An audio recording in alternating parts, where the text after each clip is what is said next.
Hello and welcome back to a brand new episode of the Pick a Side podcast. My name is Moran and I'm here with Andrew Velez and Joe Dehls. This is episode 378. In this episode, we are going to talk about the NBA draft lottery, Pelicans trying to trade Brandon Ingram, NFL schedule release, and biggest questions for AFC teams, while also talking about some of these series in the second round of the NBA playoffs. Last night we did an instant reaction. Tonight, three-man weaving it. Riv will not be here with us today. How you doing, fellas? Doing pretty well. Recording? Yeah, the camera's recording. It is. Love that. Why? Last time it wasn't recording? No, just making sure because I didn't know for BR if we did that. No. I went over and checked, made Shout sure to you. everything was all good. But I'll say this: last show I saw, Riv finally called out John for challenging him to a basketball game. That was hilarious. John didn't fold. I was proud of him. He didn't fold. He held his own and he stuck to what he said initially. He's like, hey, listen. I'm gonna go out there and I'm gonna go hoop. Now, when he said, yeah, I want what's best for the team, but I'm trying to cook. I respect that. Me too, because Lord knows I want to win, but damn it, give me the ball. I'm trying to make something happen. I was trying to egg him on. I was trying to be like, bro, like if you're in for 2 minutes, you gotta get a couple shots. That's a fact. He wasn't buying it though. No, he wasn't. He wasn't. The amount of comments on last podcast talking about John's growth spurt and how much he's matured over the years. They're in for a rude awakening. Listen, man, let's just let them keep believing he's grown 8 inches. Nah, but the arms are there. He's getting a little stronger. No, He's for telling us sure. he's got a personal trainer now. Yeah, I mean he's growing up. He's in college. Like how old is John? He's 20. I think He's 20 20 or now. 21. 20 now. Yeah, I mean he's still growing up. You know, once he gets that facial starting to come in, once he gets a little beard going. You know, John's posture is just the best posture I've ever seen. It's elite. It adds 5 inches to his frame. Yeah. Oh, Huh? Imagine What? Mr. Dehls. Nah, His frame's crazy. if posture did that, oh my God, everyone would be standing straight. Here we go. Are you sitting like John? Sit Yeah. like John. Wow. It adds a lot. My titties are This out. chair is already fucking high up. Yeah.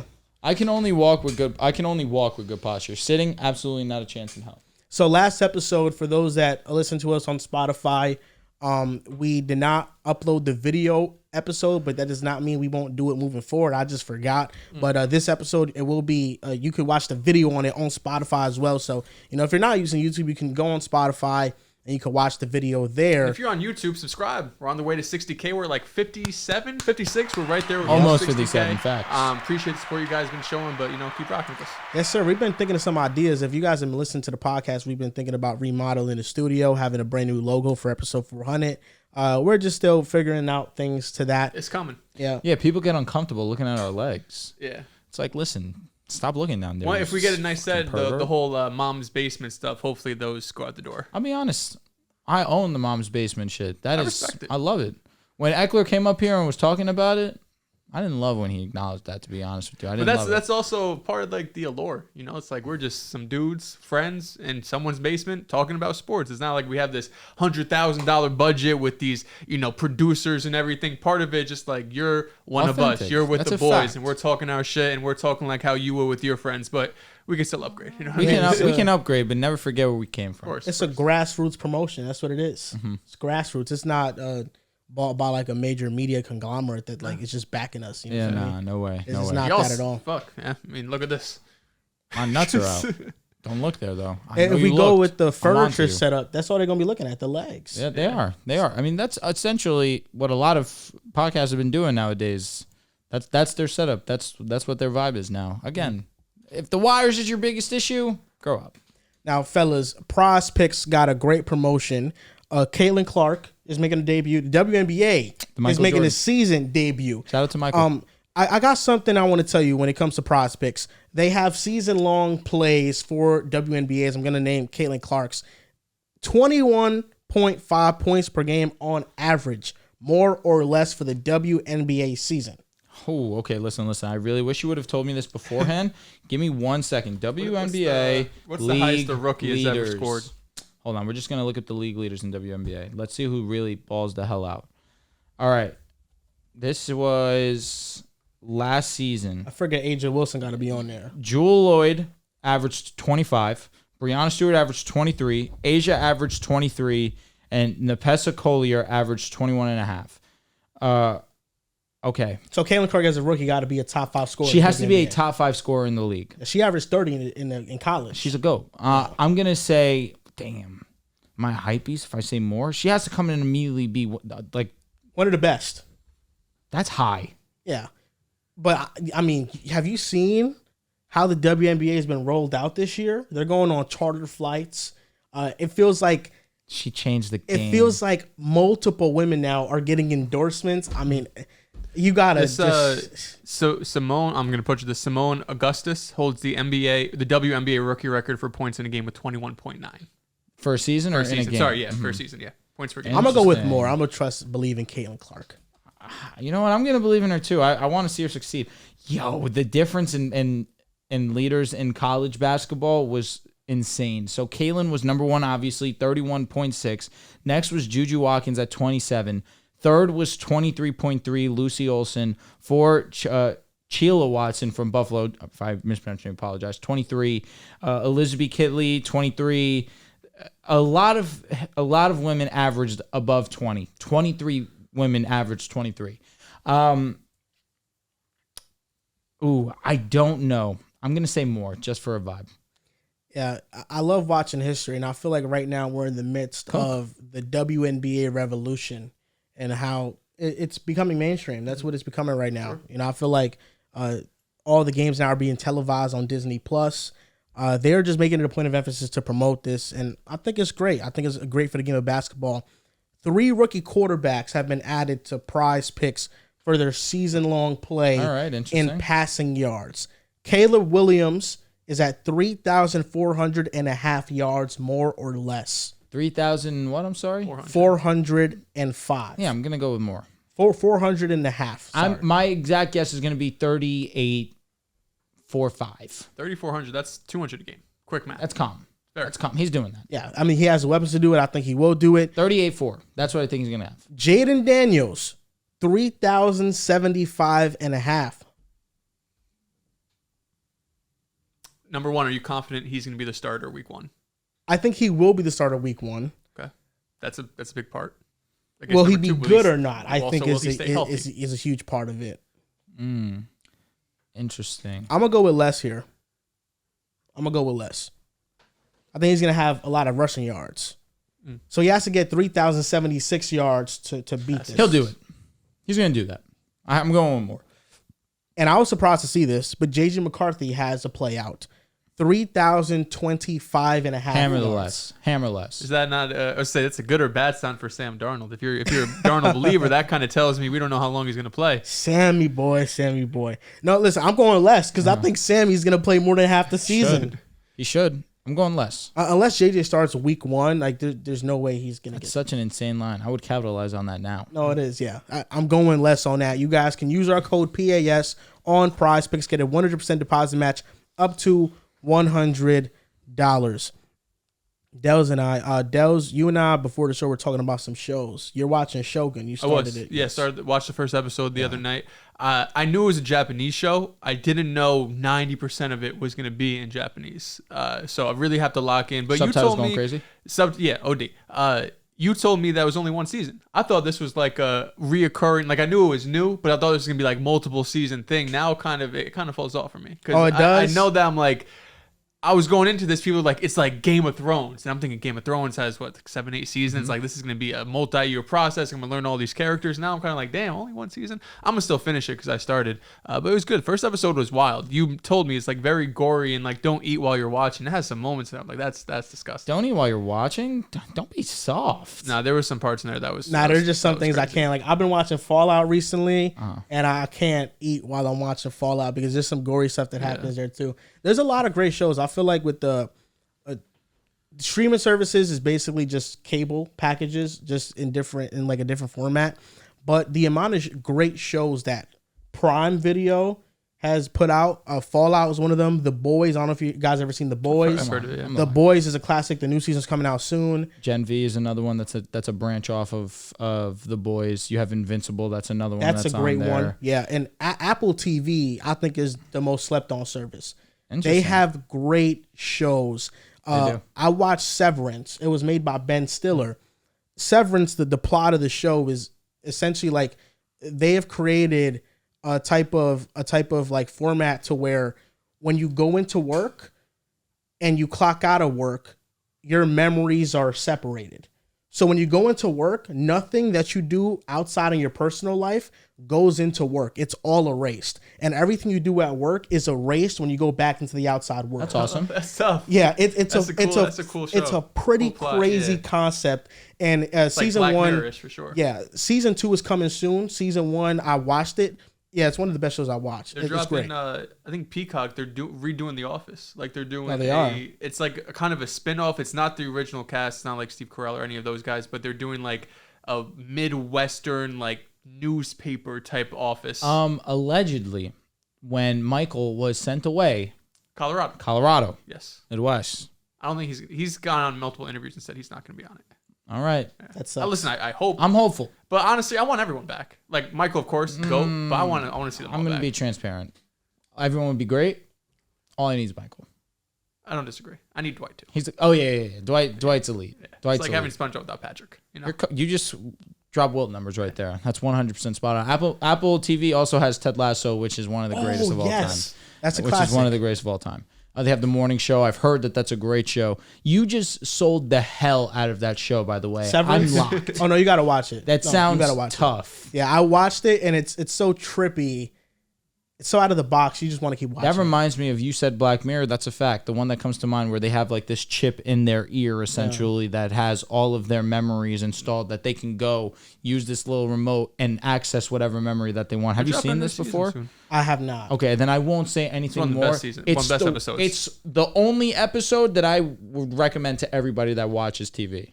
From my understanding in the Severance show, I'm not having any spoilers here, of course, but just like the concept behind having that separation is for people that in their personal lives deal with a lot of grievances and they just don't want to carry that baggage into work. So people opt to get like that surgery. So they're just like separated. They can live their life, but you know, they can go away from their emotions once they go into work. In both ways too. Like if you have a terrible day at work, you're straight after. Once it's 5 o'clock, you're out, and now your personal life. I can only imagine though. You had a shitty day at work. You forget about it all when you leave the office, but then you go back the next day and you remember every single thing. You don't have a moment to really relax. That must be kind of terrifying. You know what I mean? Yeah. There's an elevator that you go into that it like once you go onto the floor, it like wipes away your memory from the outside. Your personality probably is different too, I can imagine.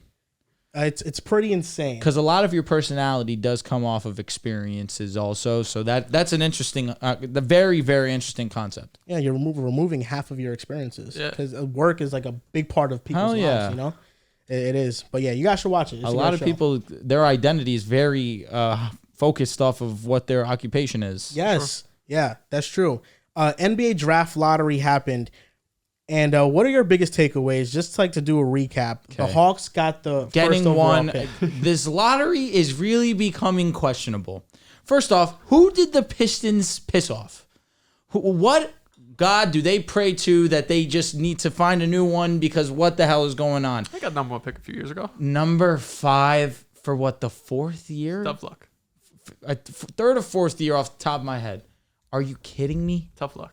That is unbelievable. It's turned into Jaden Ivey. It's turned into, of course, Osar, and who knows who they turn into it this year. But, I mean, a team that needs the most help by far over every other team, in my opinion. I would group the Wizards in with them too, but they only just started their rebuild. The Pistons have been rebuilding since Blake Griffin fell off. I mean, that's just the unfortunate truth. You're right. They did get Cade Cunningham, but they missed out on Paolo Banchero. They missed out on Victor Wembanyama, the generational talent. And there is no other team I look at that needs those type of high-end players more than the Detroit Pistons. But the Atlanta Hawks getting pick 1, 3% chance coming in to get the number 1 overall pick. What a come up for them. And I understand this isn't the best of draft. This isn't going to be like game end. This isn't going to be completely changing their franchise, but getting Asar, I'm assuming Nikola Topic is off the table now because they're so guard heavy already with Trae Young and DeJounte Murray. It's going to be extremely interesting to see what the Hawks do with that. Are they going to now use this number 1 overall pick as leverage to potentially trade, now to get another co-star next to a Trae Young, who they've already tried that with DeJounte Murray? We understand that hasn't worked out to the greatest whatsoever. But, I mean, the lottery, to me, is exciting because it's such a crapshoot. You don't know what you're going to get, and you can get exciting things like this. We saw it kind of happen with the Pelicans a few years back when they were able to land Zion the same offseason that they did move off of Anthony Davis. I don't know, a little collusion there. Who knows? The fact that the Spurs were able to get their generational talent in there, kind of doing the line of succession, David Robinson, Tim Duncan, Victor Wembanyama, little collusion there. Who knows? But again, the Hawks, this is kind of where that line kind of ends. Them jumping all the way to number 1 was shocking as sin. Number 2, the Wizards. 3, the Rockets via the Nets. Come up. The Spurs at 4. 5, the Pistons, with having the worst record in the league, falling to 5. 6, the Hornets. 7, the Blazers. 8, the Spurs via the Raptors. So the Raptors don't own their pick. Because that was top 6 protected, I believe, right? Yes. Yep. 9, the Grizzlies. 10, the Jazz. 11, the Bulls. 12, OKC via the Rockets. 13, the Kings. And 14, the Blazers via the Warriors. The Jazz were another one. Pretty unfortunate. Obviously, the worst defense in the league this past season. There was a period in time this last year where they were playing some pretty decent basketball, and then kind of hits that halfway point. Front office comes to the team and says, hey, guys, time to start playing like shit. And then they really lock in and play terribly. But again, I believe, the 9th pick, correct, if I'm not mistaken? 10. Yeah. I mean, that's pretty unfortunate luck for them also. Mm-hmm. Yeah, I think a few different takeaways. Atlanta being number 1, you just have so many options now.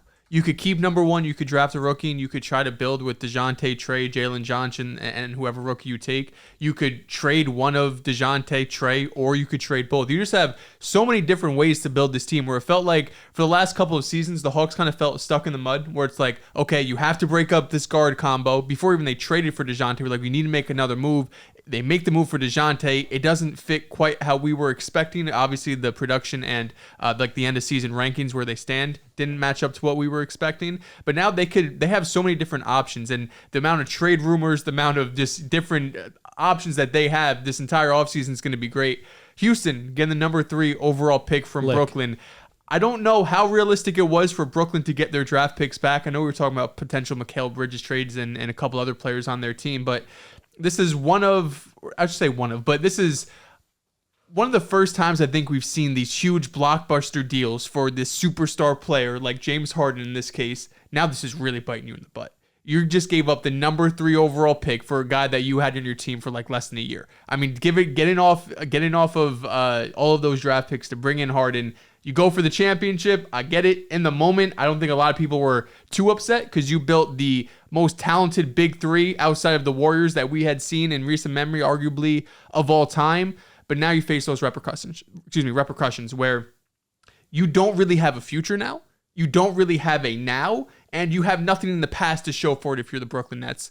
And then the last team, as you mentioned before, San Antonio, being able to get and keep the number 8 overall pick from Toronto. That was when they traded Jakob Poeltl a couple seasons ago. We were all, I think that was a bit of a head scratch where like you're giving up a top 6 protected pick that for a kind of middle of the pack center who didn't change really anything for Toronto, especially now where they're kind of in this rebuild. They move off OG, they move off Siakam, Fred leaves in the offseason.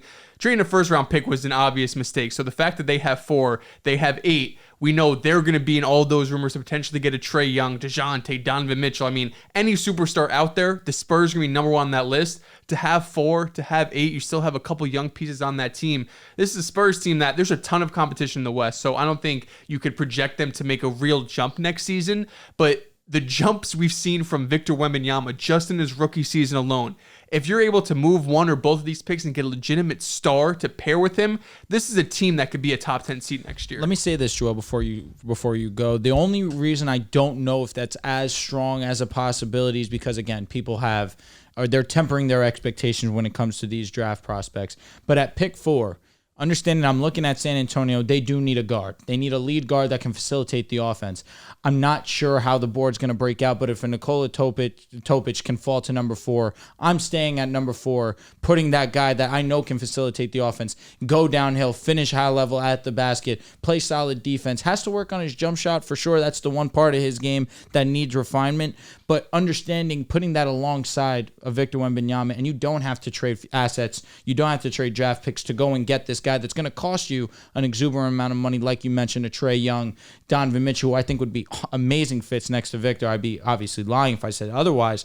But if you can land top pitch at 4, which I've seen some mock drafts have him falling that far, because if you look at Washington, I mean, of course, they do need a lot. Not sure if that's specifically number 1 on their list. And Houston, you just have Fred signed for a couple more years. Also, Eamon Thompson's in the ranks, understanding he still needs to work on his playmaking, but he got drafted coming in with the idea that this is going to be our lead guard, our future lead guard.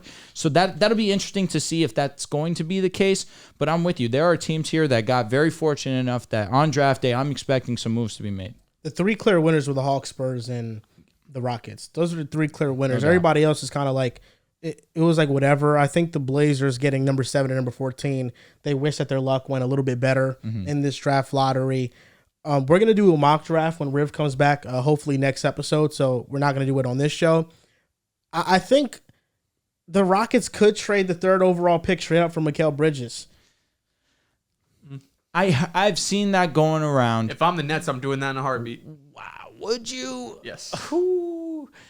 For Stephon Castle, maybe I think about that. What other for Ron Holland? I think about. Realistically, what other package you can get out there from Mikal Bridges? Where I'd rather have that. I mean, you got offered 3 firsts. Yeah, but this is the 3rd overall pick. But this isn't the draft where I'm dying for it. Okay, say it was a regular draft class where you have one top end prospect, you have 2 or 3 really good players, and say it was the 10th overall pick. That's the highlight of this package for Mikal Bridges. Does that move you? Well, next year's draft is going to be loaded with top end talent, but the Nets might not get that top pick. You feel me? They don't have their pick next year. No, yeah. The Rockets might not want to trade that straight up for Mikal because that might be an Ace Bailey. That might be Cooper Flagg. Mm-hmm. It might be one of those guys. Mm-hmm, that's true. No, next year's draft class is going to be one that I'm looking forward to. But I'm trying to look at how many years left does Mikal have on his contract, because he signed a 4-year, $90 million deal, but he's going to be a unrestricted free agent in 26-27. So going in, he has 2 more years left playing on this contract. It's good. That is pretty solid. That's a great deal. It's less than 20 a year for him. Yeah. Oh, no, excuse me. That's 22 a year. And it fills the need. I think for the Rockets, your goal is not to bring in another young prospect because you have so many of them. Your goal is to bring in a veteran presence, and someone who can Mikal, fit. Is essentially just a way better version and an upgrade over Dylan Brooks. But now let me ask this, and I'm not just saying this to feed into the hype. In 2 years from now, if you are the Rockets and you do trade the number 3 overall pick for Mikal, and he walks to New York, what are you doing?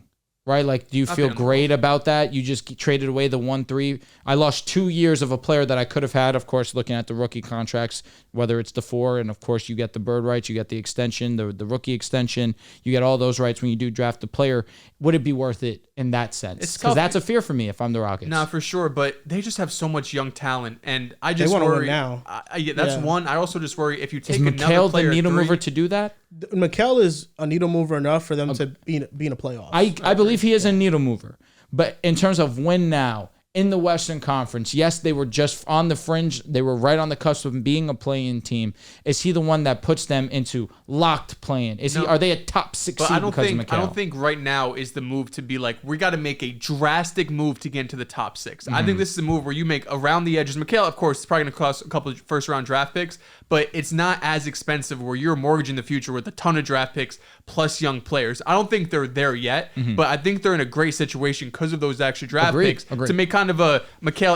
I think it's disrespectful to call him around the edge move because I think he could be better than that. Mm-hmm. But kind of an around the edge move where what you mean. Where he could come in, he fits well, he's going to play defense, he could shoot, he could put the ball on the floor. He's just going to fit fine with this team, and you're not mortgaging the future. Mm-hmm. But also the big brain part of this is that if you trade the 3rd overall pick to the Nets now are starting a rookie.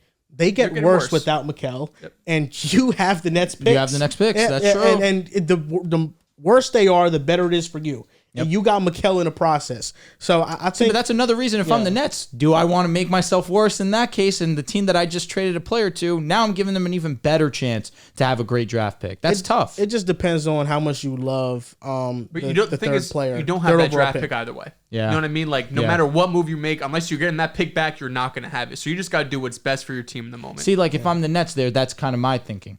I will trade you Mikal Bridges. I need this 1-3. I need my pick back next year. Mm-hmm. Give me some time to at least facilitate any type of team that I can make competitive so that we're not giving you the best draft picks possible. I think the Hawks, of course they won because they got the first overall pick. By the way, a little bit trivia for you guys. Let's hear it. The Atlanta Hawks' 5th lowest odds by a team to win the number 1 overall pick since 1985. Can you name the other 4 teams? Pels? The Pels are the. I'll tell you the 4. I'll tell you the year, and then you can guess it. Okay, that's fair. The lowest odds was in 1993. This team had a 1.5% chance at the first overall Knicks? pick. No. 1993. Is that Philadelphia? Nope. Yeah, I have no clue, brother. 1993. I'm trying to think who is terrible then. Do you want me to give you the team name, percentage, and the year, and then you just guess the player? Oh, you're saying who went number 1 in 1993? Yes. I mean, I wouldn't know either way, so whatever you want to do. All right. Okay. Number 1, 1993 Magic, 1.5% Oh, Shaq. chance. Oh, okay. It is Shaq. It was going to be too Yeah, easy. that- That's why I guess was if you easy. give me the team, Yes. I'll know the player probably. 2008 Bulls. Derrick Rose. Yeah, don't do the team. Yeah, Just do I the was year. gonna say, again. this is gonna From be here too on out. easy. From here on out, Okay. year. 2011. This team had a 2.8% chance at the first pick. 2011. Clippers? The pick did belong to them, but they didn't select a player. Interesting. Fuck. Wizards? Nope, not the Wizards. John Wall was That was the year before. year before. This was John Wall the year before. Yes. Fuck. Pelicans. Not the Pelicans. Got it. Cavaliers. Cavaliers. Yes. And who they Kyrie drafted? Irving. Kyrie. And the next team was in 2014. This team had a 1.7% chance at the first overall pick, and they got it. 2014. I was just doing my homework on this too. All right. Anthony Davis was 2012. Oh wait, Cavaliers. Bennett? It is the Yeah. Cavaliers. Facts, Anthony Bennett. 2014 was Andrew Wiggins. Andrew Wiggins, that my is apologies. correct. So the Hawks are up there with the Magic getting Shaq, the Cavaliers getting Kyrie and Wiggins, and the Bulls getting Derrick What were the Rose. Knicks odds when they got number 1? It was low. That was in That was Ewing. 1986. Yeah. Okay. I think it was in 1985 or whatever. Let me see the year that Patrick Ewing was drafted. Because I remember that was. I know it was in the That was one of the 1980s. first ones where everyone said that it was rigged, and that's kind of. Yeah, it was the blowing up from 85 draft. Okay. The only one I feel that it was strongly rigged was last year.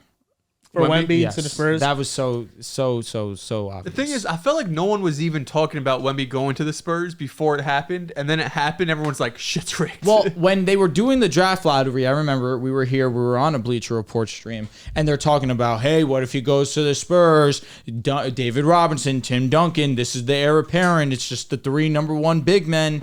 I'm just like, if he goes number 1, I'm really going to start questioning some things. I really Lo and do behold. hope that the Spurs don't go out and make a blockbuster trade because I think they have a chance to just build a great team around Wemby with young talent. You got the 4th and the 8th overall pick. The 4th pick could be a guard. It could be a wing. The 8th pick could be another Clingan variation can be there of at those. 8. Like, it's a possibility Clingan's there at 8, and then Wemby plays the 4. Yeah, like I think this draft 7-4-4 is it weak insane. in terms of like Okay. star talent? Yes. Yeah. But I think in this draft you can find very good role players, players. for sure. Like this draft doesn't have like the top end talent that other drafts have. That's why I think that the Hawks getting the first pick, it was like, yeah, it's great, but also you're probably going to draft Alexander Sarr. He's great. Sarr has the physical tools. Yeah. But watching him play, there's still a lot left to be desired from him. And if that's the guy you're betting your franchise and Trae Young staying on, it's a lot to ask of him. I understand what you're saying. They've needed consistent big play. I mean, obviously you have Capella. Nkwongu has been disappointing as of recent, obviously. Sarr probably will be that number 1 overall pick. But again, if I'm Atlanta, I'm at least thinking about the idea of, hey, there's going to be teams that want to trade up to number 1. We see the impact that these big men, these stretch big men have been able to have on the league as of recent. Is there going to be teams interested to trade in that, and we get a potential star in that? That's why I also think the Thunder they had pick 12. We knew the odds weren't great from Houston, but they're a team that you're going to get a great role player there. You know, they drafted Cason Wallace around 12. Jalen Williams, I think, was the 12th overall pick, too. Like, their scouting department's great, of course, getting Chet in the top 3, too. But they're just a rich team that's getting richer, who's going to have more young talent, who's going to have more ammo if they want to make a trade, or they could sit back because, shit, they're 2 games away from the WCF right now. If you're going to the WCF with that team, with that youth, I don't know if you really have to make this blockbuster move that a lot of people have been talking about. Just let this youth develop, give him another year. And I think if next season you don't see growth, and next season you either underperform, come up short in the playoffs, then we could talk about it. But the fact that you're as far as you are now, because they were kind of the one team I think we were going to the playoffs. Timberwolves because of the cat injury, number one. And number two was OKC because of the inexperience. This is SGA's first time being the guy here. This is Chet, who is a bit of a smaller guy. How is he going to deal with the physicality? The fact that they're living up to this potential. Now they get the number 12 overall pick. I think they might have another first-round pick. Or no, that pick's going to Utah, but they're going to get another great player. To me, that there's a few teams that I look at from like this 7 to 12 range that I really would be interested to see them be the team that drafts Donovan Clingan. I say this because we see how valuable the presence of a big is down low, especially in these playoffs. We look at the Knicks. The heart was Isaiah Hartenstein and Mitchell Robinson. We talk about the luxury of having an elite, let me not say elite, but elite options, I should say, or it's a luxury having more than one big at your disclosure. The fact that they have two made them such a dominant force. You look at these teams like Memphis, who did just trade Steven Adams away. Jaren Jackson was a defensive player of the year. That's a team that I'm looking at. If I'm them, I'm trying to bring in that extra force. So now Jaren Jackson can go back to that roamer, and now we have another shot blocker, great rebounder, enforcer down there. I'm looking at the Spurs, like I just mentioned. You put Wemby at the 4. He's another roamer type guy. You have that tank down low and a Donovan Clingan, and Oklahoma City, who's another team that I would look at. You have future assets. We do need more interior presence. We do need more rebounding. Donovan Clingan alongside of a Chet Holmgren, who he can stretch himself. Now this is another team that I'm looking at. There are a few teams here that would benefit greatly from adding that extra presence down low in Donovan Clingan. Sam Presti doesn't mess around when it comes to the draft. Not at all. When OKC was bad, he took swing picks, Ousmane Dieng, Pokusevski. Like, he was taking swing picks on guys, but ever since OKC was like, no, we're good, we're a good team. He hasn't messed around. Wiggins was Chet, a fun swing pick. Yeah, Wiggins was in the second round. Yeah, that's what I'm saying. Yeah, like Chet, J-Dub, Kaysen, all guys that Presti has drafted, and when he is in the position to draft for fit, he's gonna get the best player available at that spot. Yeah. So. I think they need a couple things. I think they need another point guard that can play make and initiate offense and take the shoulder off of SGA and company. They need another center. They're kind of the one team that's like, they probably don't need shooting. It's like every other team's like, we need shooters. Of course you'll take it, but they're the one team, I agree, like you need probably another dude that could handle the ball, maybe a backup big. And need another defender too. Yes, yeah. Because I think Lou Dort is awesome, but I think between Lou Dort and the Jaden McDaniels and the OG and Anobis of the world, I think there's a gap defensively just of what they could do. He's giving Luka hell right now. I think. Wait. You're saying Lou Dort is not on that level? Nah, he's not. Even though statistically he was the best perimeter defender in the game this year. Lou Dort he's a pest. He's a great defender. I think he's also a notch below those guys. I don't think there's a huge gap, but I think he's a bit below. He's a great defender, but at the point of attack, the way he navigates around screens, he's not a great screen navigator. He's going to run into the screen and fall down and try to get an offensive foul. He's not somebody that's going to slip around it like Jaden or OG. Here's disclaimer, because a lot of people say I haven't been giving disclaimers. Both of these players that he has played defense on either dealt with an injury or are currently dealing with an injury. Player A, Brandon Ingram, as the primary defender, Lou Dort, 14.3 points per game, 35% from the field, 25% from 3. Luka Doncic, who you say he's just missing, I feel like it's a little combination of the two. He's irritated with the fact that Dort is getting very physical with him. The refs are not catering to Luka Doncic. He's not getting as many whistles as he believes that he should. And yes, shots that we normally see Luka make, he is just coming up a bit short on them. 22 points per game, 39% from the field, and 31% from 3. I give a lot of credit to Lou Dort. Again, disclaimer, these two guys did deal with injury. Brandon Ingram coming back from injury, and Luka Doncic obviously having the knee injury. But at the same time, you see the impact that he does have on the defensive side of the ball. He is making these guys physically annoyed and understanding that he's just making them uncomfortable and forcing them into shots that normally that they wouldn't want to take. But again, in the heat of competition, you feel like, hey, I have this guy in front of me who thinks he has the upper hand on me, and you force them into bad shots. We've seen a lot of that. To me, it's kind of a size thing. 6'3", he's just a bit undersized. 6'3", like he's still strong as shit. Obviously, he's Brandon Ingram's a big guy. Luka's a big guy. It's not that he bothers him, but it's just when we're talking about the best of the best with OG, especially Jaden McDaniels, who feels like the longest player in the league. Fucking don't pause that, but keep it going. It feels like they could be more just like throw hand on your neck type shit. Let me ask you a question. Do we keep that energy with Drew Holiday or Alex Caruso? Because I would still group them amongst the best perimeter defenders in the league, even though they're not as tall as a Herb Jones or Jaden McDaniels. Understanding that, being a wing gives you that advantage. I don't disagree with you because you have a bunch of versatility, but you see the impact that Caruso has. He has that 1-5 type of mentality. You can't guard the 5, obviously, as Caruso, but you understand the point that I'm trying to make. It's like we still respect these guys because they're elite perimeter defenders. Just because they're a little undersized, it doesn't devalue that for me. Dort this season has been nothing short of elite in that regard. I think Drew is better than Dort though on defense. In 2024. I don't think it's close. Like I think close. Drew Holiday. I don't know about that one. When we talk about point of attack defenders, this is what I'm talking about, and this is the knock on Lu Dort. Lu Dort is not the best at getting around screens. He gets knocked off with screens or he tries to bait into offensive fouls. So he'll flop into screens to try to get a whistle, and he doesn't play through it. And because he doesn't, it can lead into open driving lanes for the offensive players.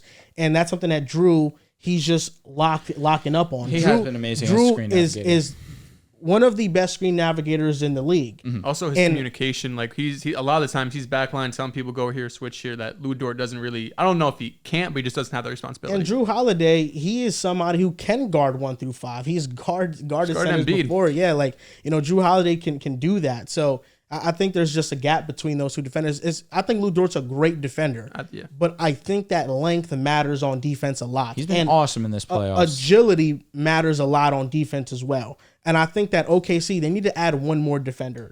Lu Dort is fine. Lu Dort, I'm not mad that he's your best defender. That's a great best defender to have. But you need somebody else like an OG Anunoby to take it over the top. Can I also just say they have Case and Wallace in the wings waiting to be unleashed, truthfully. We saw a glimpse of it in last night's game, understanding that he does have those capabilities of being an elite on-ball defender. Obviously, he can knock down some jump shots too. You mentioned the playmaking aspect as they need another player that can play make. He had shown those capabilities in college, but understand you are a rookie. There's different roles right now.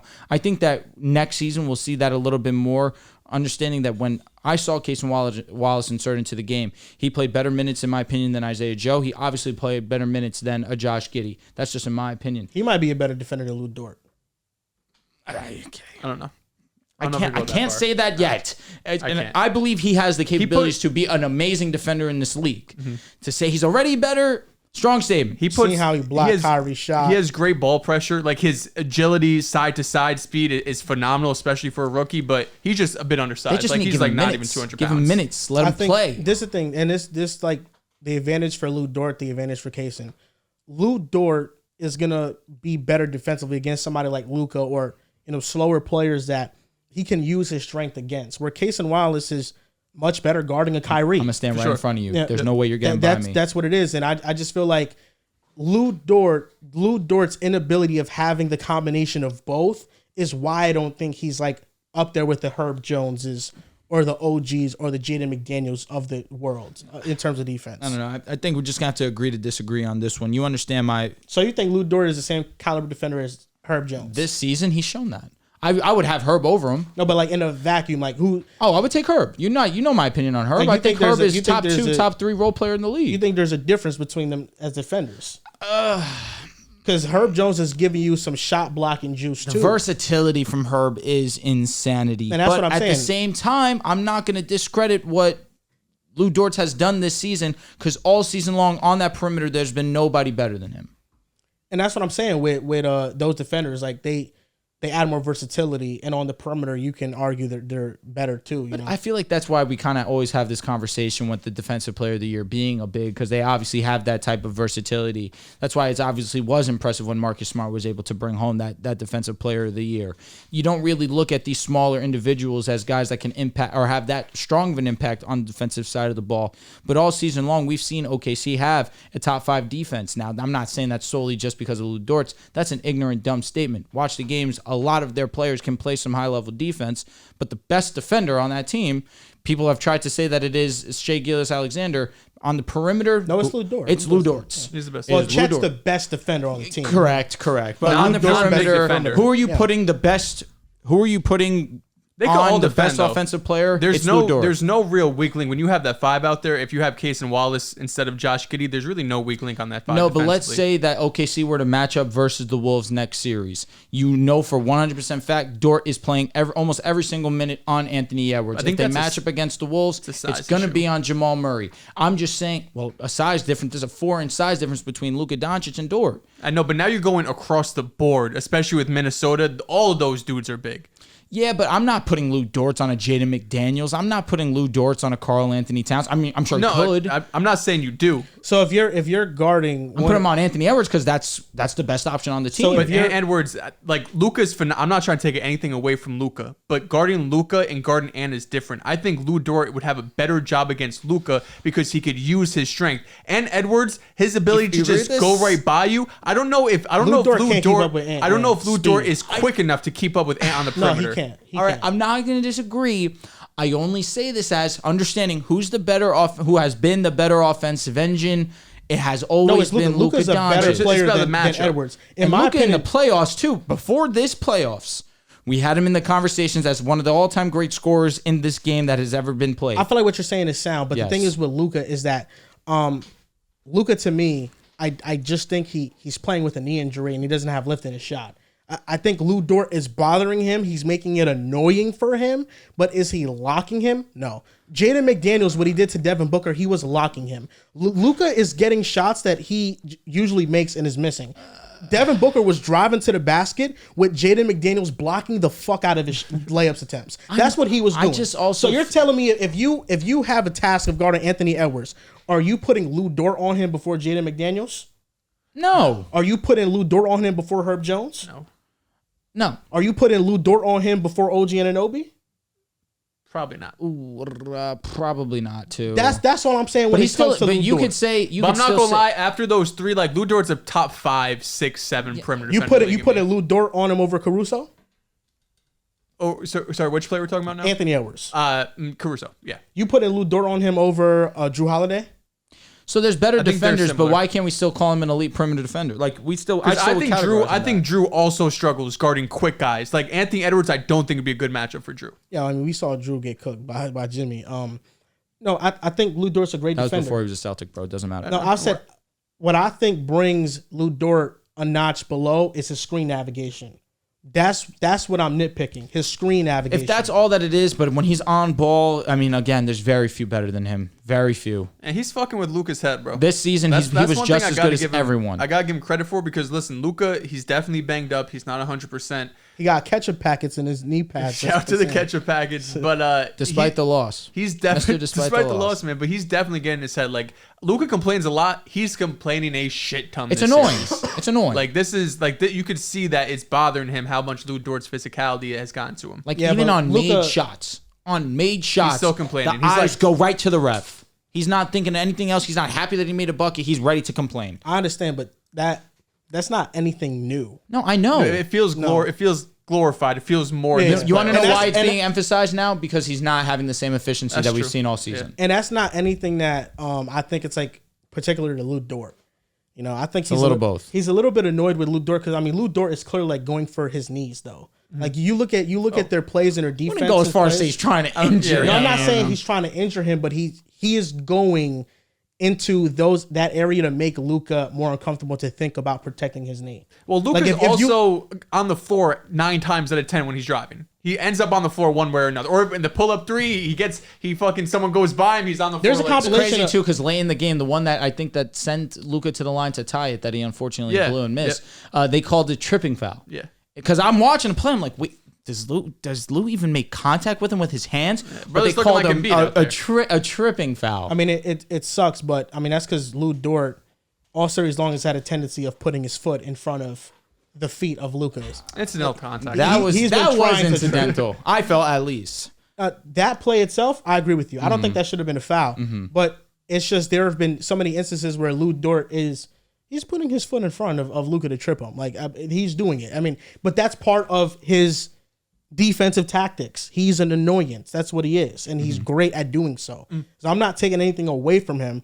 I'm just saying I think there's a difference between him and the other guys because, I mean, the length issues, the length difference is there, but also the screen navigation. There's been a lot of times where I feel like Luka gets open driving lanes because when the screen comes, Dort is flying off the screen 5 feet. But it hasn't been that many wide open driving lanes. There's been a handful of them where there's a screen set and then Dort is flying off the screen for like 4 feet. If it happens a couple times at games, too, again, I'll live with that. But again, for a majority of the game, I mentioned the splits to you already. Yes, it's hand in hand. Luka is injured. There are some shots that I feel like we normally see him hit. One thing's for certain. Dort's going to be in his face. There ain't anybody in the world that I think can lock up Luka. Like, literally lock up Luka when he's 100%. Like, there's not. That's why... There hasn't been someone proven yet outside of, I guess, Dort. And again, this one kind of gets an asterisk because he is kind of hurt. I just don't know how you can look at the shots and say, yeah, Dort's locking him. He has space. He's just not hitting them. Not all the time. The shots that I've seen Luka consistently take and hit are the ones where he does get near the rim. He's in the box and he goes and he hits him with his signature in the post, kind of spin off and kind of just give that floater and just size him up. He's just shooting right over the top of him, right near the rim. He's hit that almost every single time I've seen him take it versus Dort. But again, he's done a great job of leaving him out there and forcing him to take mid-range to extended three-point jump shots. I feel like he's also driving into a lot of traffic, which is expected. He's not making it easier for himself because I agree. There's some open shots that Luka's straight up missing, but there's times where he hits tough shots. I get it, but if you're taking a step back three with someone in your face and you miss, I can't be like, well, he usually hits that shot. That's a tough shot. Well, that is a tough shot. But that's what his game is, though, because how many 3-point attempts has he taken in the playoffs? He attempted 10 in the regular season. I still think he's taken a few of them. His game in the regular season all year long has been that. It's been the mid-range area. It's been the 3-point area. The difference is that he was efficient on those in regular season because he was healthier.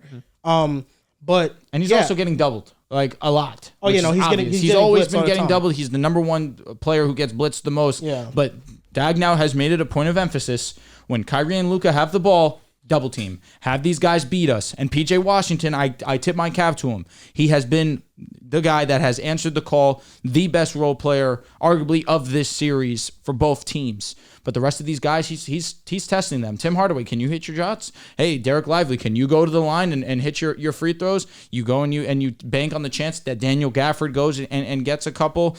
I mean, They're right now, the only one has been PJ on a consistent basis. So again, that's another reason why he is struggling. But again, I give a lot of credit to Dort for at least taking that challenge and consistently making it hard on Luka. Oh, of course, you got to give him credit. And he's been relatively successful. I'm looking at Luka's splits in the last 4 games, which is the OKC series. He's shooting 40% on his mid-range shots, 6 for 15. That's been fine. Mm-hmm. In the paint, he's 10 for 26, 38.5% from the field. Yeah, he's going to a lot of traffic when he's driving. Which is expected. That's what's going to happen because they're leaving everybody else open. And then above the break 3, 9 for 28, 32%. That's been an inefficient shot for him. But 28 attempts divided by 4, he's taken 7 a game. And in the regular season, he took 10. So it's just about how he bounces back. Listen, I think Dallas is winning Game 5. I think that Luka showed me, Game 4 versus the Clippers, and he had the best game. He came back and he was great. I just don't believe Luka's gonna have back-to-back bad games. I think he's gonna bounce back in Game Hopefully 5. for Mavericks' sake. Shout out to the Mavs. Yeah. Ricky Clicky he sent me 2 shirts. Shout out to my brother. Oh, shout out to Ricky. Ricky, it's so funny we have polar opposites fandoms. I say that for the fact he's sending 2 more. He wants you and Riv to wear these shirts. Why would I wear that? It's a Luka and a Kyrie Irving shirt. I'll wear the Kyrie shirt. They're in the shirt together, on it together. Honestly, I'm not opposed to that. Sounds cool. And it's them on like the Step Brothers logo. Well, it's like cool. Step Brothers. Yeah. The Step Brothers thing. I'll be honest. Luka's face and Kyrie's face. I'm interested. Those are the only 2 players on the Mavericks that are worth talking about. Outside of PJ. Credit to you. My bad. Didn't mean to disrespect you. You've been awesome. Yeah, he asked me if I got the shirts. Shout out to Ricky. Ricky's a funny guy because he's a Broncos fan. So automatically, I love this man. He's a Mavericks fan. So obviously, where's he from? That's a good question. I'm not too sure, truthfully. What's he a Bronco fan? So there isn't any stipulation. No, he just sent the shirts because he wants you and Riv to wear it. That's all he wants. There's no stipulation. It's not if the Mavs win the series or anything. I'll happily wear it. He just wants you guys to wear it. That's all he wants. The only player that I will not wear a jersey of is Mahomes. That's the only player I really have that much of an issue with. I'll happily wear that.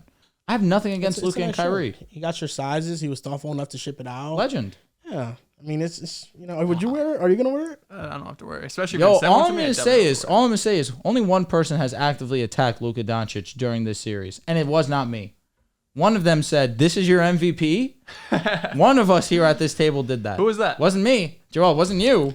Listen, it's just wasn't me. That's all I'm saying. You don't entertain conversations. If you don't think I'm gonna get my tweet off, you don't know me. But I'm the Luka hater. I think both things can be true. What? I think Dehls could. I know Dehls is a Luka hater. I never said anything different. Come on. It's just you've tried to say you're not a Luka hater. I'm not. I respect his game like hell. He needs to be better. Simple. I don't call myself a Luka hater. I think I speak up on his deficiencies where other people are scared to. Okay. I respect. I kind of feel similarly. So, I respect that. Not a hater. If great man probably. If he's not a hater and that's how he categorizes it, that's exactly how I would categorize it. Then I can't be a hater either. Listen, I ain't here to cast judgment on anybody. Appreciate that. The comments are the ones that decide how they're going to feel. Are we going to have Mavs what they want to feel? Are Mavs fans tuning in? I don't know. They lost. Y'all went really ghost on the last one again. I mean, every single time you guys lose, it's not like you guys are dying to watch our videos. But again, I'm really interested. Mavs fans, if you're watching, put it in the comment section. Screw Drew. Something along those lines. Because I'm here for it. I'm here for all the smoke. You can't blame them. I mean, Riv doesn't show up for the Mavericks wins. See, but that's the thing. Riv doesn't show up, period. They tried to throw that stone back on me, saying, "Oh, it's kind of like you, Drew, that you don't show." They're talking to the wrong person. They're talking to the wrong person because any single time, doesn't matter good or bad the result, I'm going to be there that next time that we're here talking about it. I'll give Riv credit, though, because when the Cavs beat us game 2, I thought for sure he'd show up, and he didn't. So that was kind of reversed there, where I was like, Riv's definitely going to be here, and he wasn't. So at least he's consistently not showing up, The Nuggets tied the series with the Wolves 2 games apiece. What changed, in your opinion? It felt like with this series, the way it started off, there was a lot of conversations very early on. Yeah. Nikola Jokic, the Nuggets championship run, got questioned whether it was legitimate. Idiots. Or not. Jokic's MVPs and how great he was got questioned. Idiots. And this is a team that they've came down from 3-1 deficits before and won both series. So, I knew to not count them out. The Wolves had a good momentum swing, but you need to close it out against a team. And you can't be the champions without being the champions. And the Nuggets was never going to go down easy. Never. But what changed the most to you in these last 2 games that made Denver catch up? It doesn't take a rocket scientist to understand that the difference has been Jamal Murray playing high-level basketball. These last 2 games, 52% from the field, 47% from the field. He goes and he knocks down 2 threes, 3 threes, respectively. 24 points, 19 points, and both games were pretty dominantly handled by the Denver Nuggets. In the first 2 games, we had Jamal Murray playing arguably his worst basketball of the playoffs, and I say arguably because he had some moments during that Lakers series where he wasn't the best. But again, they just made it difficult in him, especially in that game 2 where he shot 3 for 18 from the field, 17% from the field. So that's obviously been the difference. You look at Aaron Gordon, the way that they defended him, also the way that Aaron Gordon has now moved from that dunker spot. Credit to you. You acknowledged that. You said that that's a problem of the Denver Nuggets team, where Aaron Gordon kind of just stands in this one spot and it kind of closes up the floor, especially when these other guys around him aren't going to hit shots. And similarly, we see MPJ still kind of struggle. KCP still kind of struggle. But again, now that Aaron Gordon's moving beyond that, knocking down his shots, being aggressive on the offensive side, now it becomes even more difficult to defend the Denver Nuggets. And again, you woke up the sleeping giant in Nikola Jokic. You brought him into question. I'm glad you guys held it down while I was gone and told the truth. If you are trying to knock Nikola Jokic's resume and everything that he's accomplished in this league, you're being unserious and you don't really care about the history of this game. To be a 3-time MVP, it is extremely difficult. We are witnessing one of the greatest talents this game's ever seen, and last year's run was as dominant as we've seen from an individual player. When it came to PRA, I believe he had the highest PRA for any playoff run in the history of basketball. I believe it was around 52. PRA. Points, rebounds. Rebounds, and assists. That was higher than Michael Jordan, Kareem Abdul-Jabbar, all these all-time greats. Nikola Jokic was at the top. Yeah, he was the only player to lead in every category, in those three categories. Nikola Jokic winning MVP this season was not a fluke. You said it perfectly, and I thought you said it in the only way that should be said.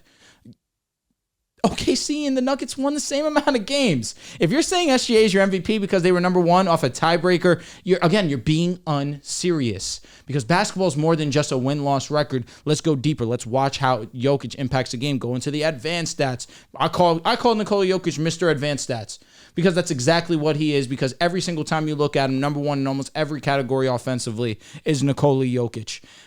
That's the difference, because when now you have people questioning Rudy Gobert's defense because Jokic has him in such a blender, it's not really Rudy Gobert. There's only so much that he can do on the defensive side. His offense has been bad.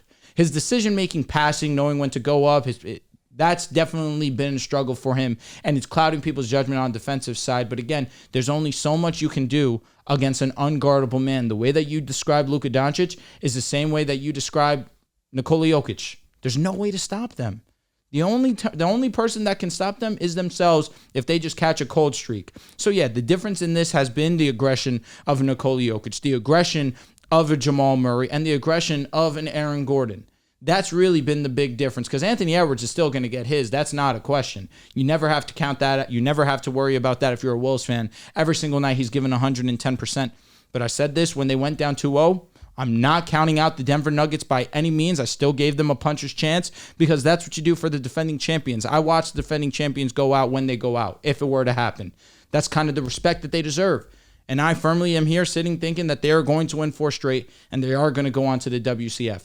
And that's not a knock against Minnesota, who has been awesome this postseason. But at the same time, when you have the Nuggets running at this capacity, running at this level, it's virtually impossible to stop them offensively. And Aaron Gordon's going to continue to play like this. It's going to be hard to really, really handle them because you haven't gotten MPJ at his absolute best this series. And these last 2 games, the worst thing possible for Minnesota fans was that Jamal Murray was going to wake up, and he 100% has. I think it's a few different things that's kind of turned around the series.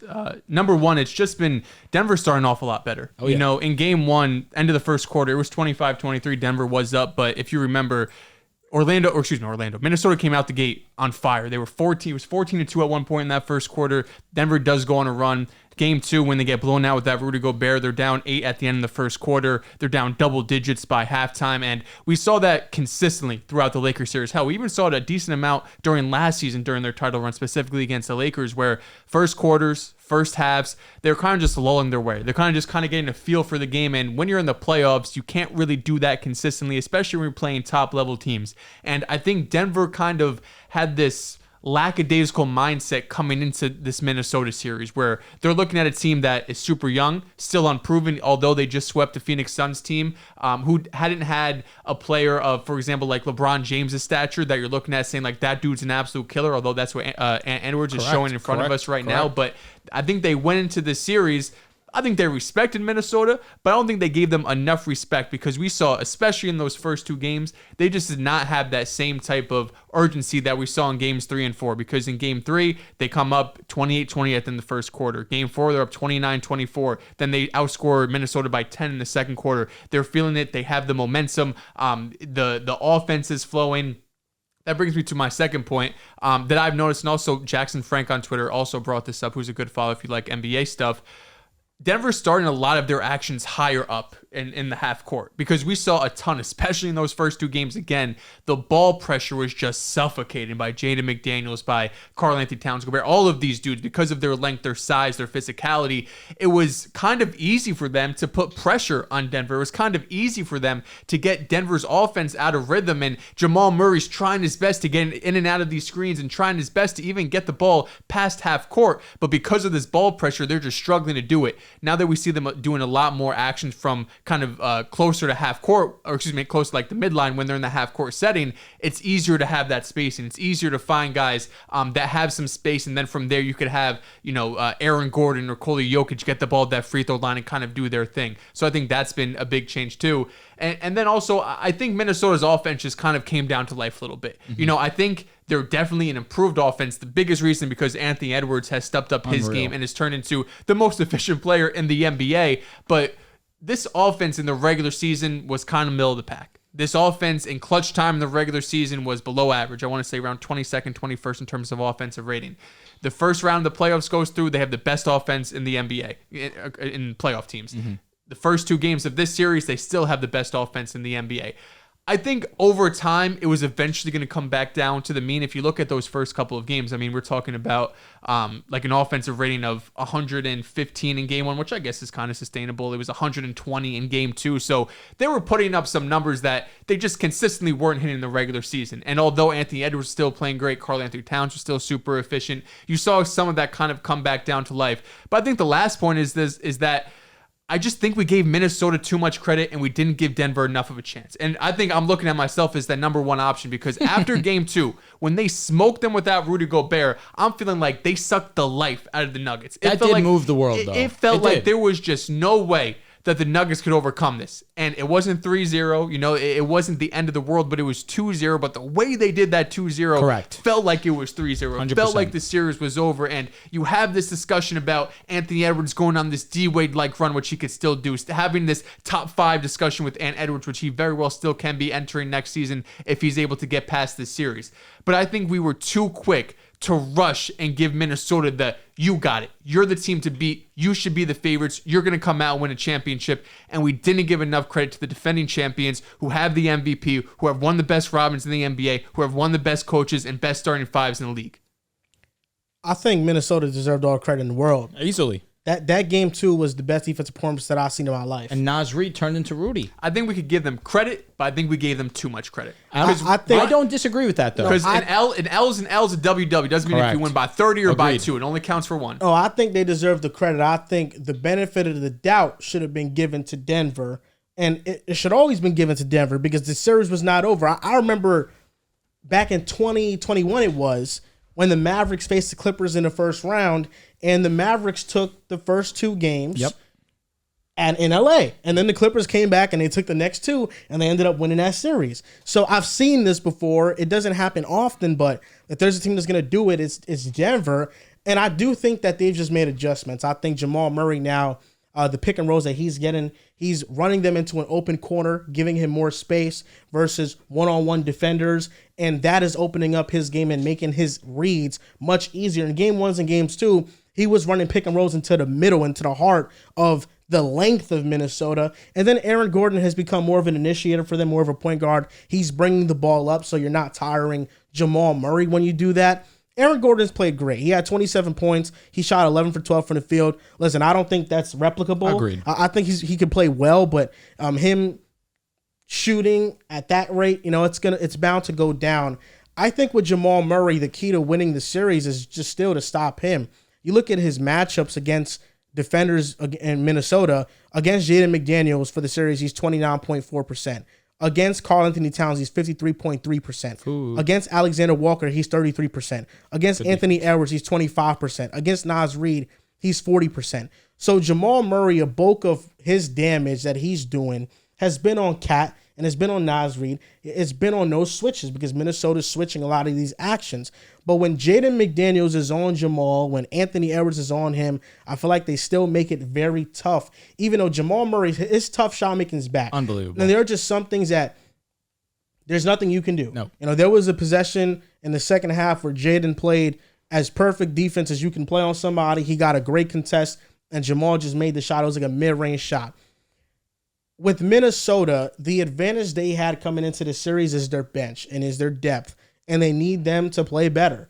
The starting lineup has not given Anthony Edwards much help in these last 2 games, but I thought Game 4 was lost from the bench. At the beginning of the second quarter, the top of the second quarter, you have a lineup out there of Conley, Walker, Jaden McDaniels, Kyle Anderson, and I think it was like Naz Reid, one of those guys. And that lineup couldn't generate any offense. And the Nuggets bench goes on a run. A lineup led by Aaron Gordon with Justin Holiday and Christian Brown. Mm-hmm. They end up being the biggest difference makers in the game to the point that when the starters are back out there, Denver is playing with a comfortable double-digit lead for most of the game. And even though you're getting some heroic stuff from Anthony Edwards to try to will them back in the game, it's just not enough because of that initial deficit. I feel like what really put the nail in the coffin, it was demoralizing was the ending of the first half for Minnesota. You're going to be down single digits and it now turns into a double-digit game again. I just feel like that was demoralizing. You need more from Cat. Cat has to play like he was playing before games 3 and 4. He needs to be that secondary scorer to help Ant, because Anthony Edwards, he's averaging 31.5 points per game. He's doing all he can. Everybody else, they're not giving him much offensive help. Jaden McDaniels has really not hit his threes at all this series. So they need more help. I still believe in Minnesota in 7. And just the way Anthony Edwards was talking after the game, I feel like, wow, this is recording just to let everybody know, when this comes out, the game will probably be over, or you'll be watching the game. I think Anthony Edwards will start the game on Jamal Murray. I think he's going to make it a point of emphasis to guard him for the entire game. Okay. I think he's that level of player that, once you light a fire in me, and now I'm going to check you the entire game, and I'm going to hunt you the entire game. That's just the feeling I get from him. I still think this is going to go to distance. I still believe in their defense. But, yeah, I mean, Denver's offense is so potent and so good that they've made the top-ranked defense in the league look obsolete these past 2 games. And Rudy Gobert gets a lot of shit. A lot of it is undeserved. But you can't be that trash on offense. His offense is bad. And then get cooked on defense like that. I don't care even if it is Nikola Jokic. You can get cooked on defense, it being Nikola Jokic, and I'll give you a pass if you're catching passes. If you are finishing around the rim. I could maybe not look at it, but if you're a negative on offense and now you're a negative on defense just by default, I can't excuse that. No, he gotta play better. I don't disagree about the offensive thing for the sole fact of we've kind of known Rudy as just, a guy that is out there on offense, a big guy that can obviously be a lob threat, amazing screener, was one of the best screen assist players in the game. Edwards don't even pass on the ball. But at the same point, why would you? No, I'm saying when the double comes, Edwards is hesitant to even passing the ball because he's loose with it. Another thing, yes, he's not handling these passes, and also his decision-making, his kicking out. He's turning the ball over, too. That's another knock that I would put on Rudy's offensive game.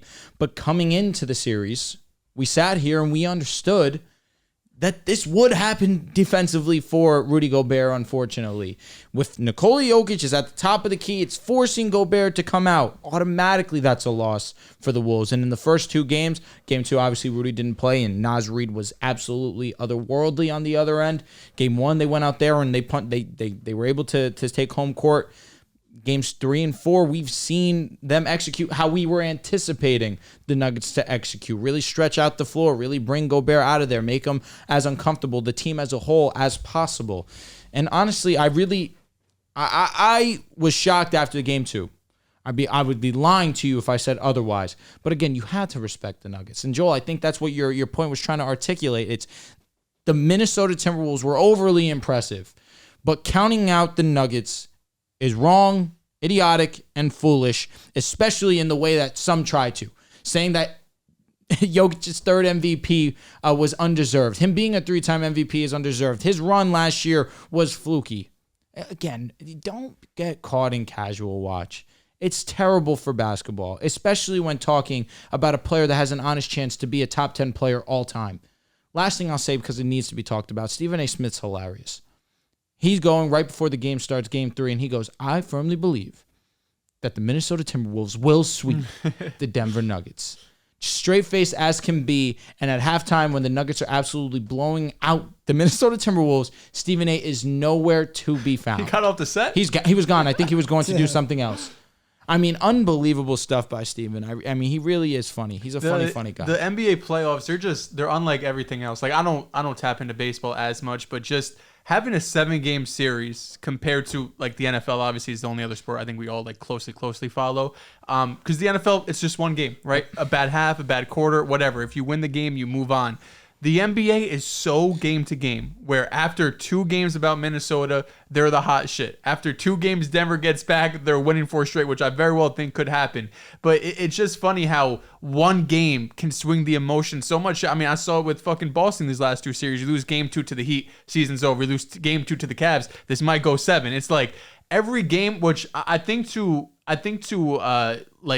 to a point it matters. Like, of course, you don't want to lose these games. You don't want to especially get blown out in your own home court like we saw in game 2 against Denver. But it's also a 7-game series for a reason, right? Winning 1 game, winning 2 games, hell, even winning 3 games, it's not guarantee you're going to win the series. And it's hard to kind of stay, in the mean in terms of when it's actually happening. Because when you go down 2-0, in the fashion you go down 0-2 or 2-0, whatever, you feel that. You feel the pressure, even outside from, I'm not rooting for Denver by any means, but even I'm sitting up here and I felt the pressure of them going down 2-0 in that fashion, saying like, damn, like, is Jokic really going to go out like this? Like, I think, what do you have, like 18 points or some shit game 2, where he was just not the Nikola Jokic we had seen. And it's very easy to get kind of wrapped up in this is what it's just going to look like, instead of being like, well, what if it does flip? Now, we do have, I think they had like 3 days off in between games 2 and game 3. What if Mike Malone's able to go in there and kind of, put up some different changes and scheme up some things? And that's what they did. So, credit to Denver. And that definitely hurt Minnesota. It gives Jamal Murray more time to get healthier. Yeah, for sure. You're not playing back-to-back. You got more time to rest. The 3 Timberwolves that have matched up on Jokic the most this series in terms of matchup minutes: Cat 24 minutes, Naz Reid 15, and then Rudy Gobert 11. Against Cat, he's shooting 48% from the field. Against Naz Reid, he's shooting 55.6%. This is Jokic? Yes. Against Gobert, he's shooting 38.5% from the field. So this is just in totality. So maybe the game 1 and game 2, it skews the numbers a little bit. So this isn't just game 3 game 2 and game 4 solely. Yeah. So, it's not just the last 2 games. If the last 2 games, I'd be interested to see what game it was. 2, I mean, last 2 games, feel like he's just been cooking everybody. Doesn't matter. Yeah, it really has not mattered. The New York Knicks and the Indiana Pacers, they're going to be playing while we're doing this podcast. It's going to be game 5 of the series. This is the saddest topic we have on the show. Are injuries going to cost the Knicks an ECF appearance this season? I feel like I'm punched in the stomach watching this transpire in front of us. Now, I can acknowledge that I think injuries have taken a huge part and toll on the Knicks. Julius Randle not playing, Mitchell Robinson not playing, OG Anunoby getting hurt in the playoffs.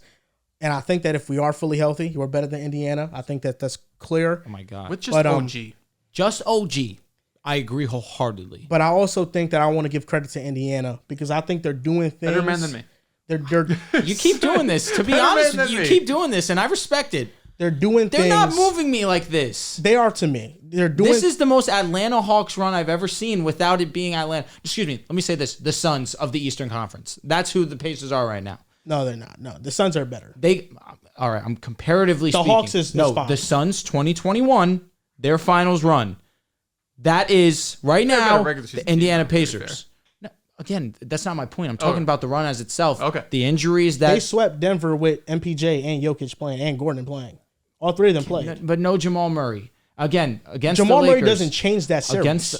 He might. No, he does not. Against the Lakers, no Anthony Davis. Against the Clippers, no Kawhi Leonard. Similarly here, no Giannis. You did have Damian Lillard miss games as well. And then now in this series, OG gets hurt. Mitchell Robinson gets hurt. Brunson's been banged up. Again, right now, that's what I'm saying comparatively. With the Suns, Chris Paul got hurt in that Lakers series too. Okay, just take it. What about the Bucks? Can you just take it for face value? That's another one, but Giannis got hurt in the ECF. True. The Hawks one I can understand. Hawks didn't get injured. I mean, excuse me. The teams that the Hawks played did not get injured. Well, the Knicks were just not that good. The Hawks were just more like, oh, they're not doing this again type. They beat the Knicks, smoked them, even though a lot of people took the Knicks in that series. I don't think series after. I don't think Philadelphia, Indiana we saw the collapse of them. Is a fraudulent team though. I don't think they're a fraudulent team, and I think they're facing teams that are hurt. I think lost game 3 the Knicks are better. I understand, but then they blew the Knicks out the water in game 4. Yeah, I understand that. That. Part of me feels like that was kind of... and I feel like even if you knew OG wasn't playing before the series, you might have still picked the Knicks to win this series. I definitely would have said it goes 7. I wouldn't have been as I might have still taken the Knicks, but I'm like, this is a toss-up series. And Mitchell Robinson? So now I lose Mitch and OG? Mitchell Robinson, I think, he been injured. His minutes, he played game 1, right? Yes, no, for sure. Yeah. But the minutes haven't been as prominent. But again, you at least give Isaiah a little bit of rest. Yeah, with Mitchell Robinson... He played the first game against the Pacers 12 minutes. Mm-hmm, and then he hasn't played since then. Yeah. So I think he got hurt. He got hurt in the Philly series. He definitely got hurt in the Philly series. Yeah. But then they got re-aggravated again, and then he was out. But he got hurt in the Philly series. Losing Mitch and OG. I mean, the Knicks' luck right now is just no. The Knicks' luck is terrible. But with Indiana, I think even with the Knicks being somewhat healthy, Indiana had an advantage with their pace and with their bench. And in this series, we saw the Knicks get off to early starts. And for the first 2 games of the series, Josh Hart can play 48 minutes. It can be a track meet. You can go bar for Indiana. But I feel like what has changed with Indiana is that their defense has improved. They're playing Jalen Brunson full court. Indiana in these playoffs is number 1 in offensive rating. And a great stat about them is that they are attempting 31 wide open shots per game in the playoffs. Second place is OKC at 21.6. The difference between Indiana at 1 versus OKC at 2 is the same difference between OKC and the last place in the playoffs as Boston at 14.4 wide open shots a game. So I think Indiana, they're generating a lot of great looks, and I think it speaks to how they run their offense. It speaks to Tyrese Halliburton, and even though the numbers might not like just be there in your face, like, oh, he's playing great, he is generating great offense for the team. But when you're defending the Knicks full court, Brunson is exerting energy. After every missed shot or rebound or inbound, the Pacers are running in transition as fast as you can, and they are moving the ball, and you have to be scrambling to get in rotation. When they are in their set offense, that's the same way they run their offense. You have to guard every part of the floor. It's tiring the Knicks out. And I think Aaron Nesmith being on Brunson has changed the series for them. Yep. Brunson is 8 for 26 versus Nesmith. We saw what he was doing against Nembhard. And Nembhard didn't have a chance, and Nesmith has been that bigger defender on them. And I think I give credit to Indiana for how great they're playing in transition. First in assist percentage, first in offensive rating. They're getting a ton of wide open shots. And Tyrese Halliburton is playing well. These last 2 games, he's played really well. Like I said, I think the Knicks, if they're healthy, they'd win this series. But it's still, OG was healthy before the series. I had the Knicks in 6. I still thought Indiana was a worthy opponent. And, you look up and down the roster, Indiana is filled with like players that shoot very well. Mm-hmm. Like they have a lot of great shooters. We knew their offense was great. All season long, they've been a great offense. And it's really just about them just becoming a better defensive team. And I think they have locked in better on defense.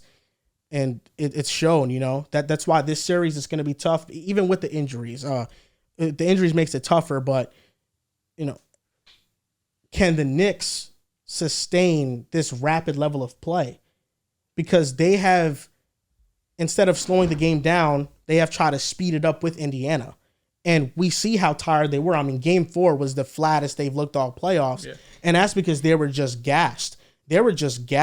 I think I seen a stat out there that the Knicks are number 1 in shots taken with 4 seconds or less left on the shot clock. Brunson is a tough shot maker. We get those great looks at the end of the shot clock. I don't think that's the most efficient brand of basketball to be sustained. So the Knicks are cooked.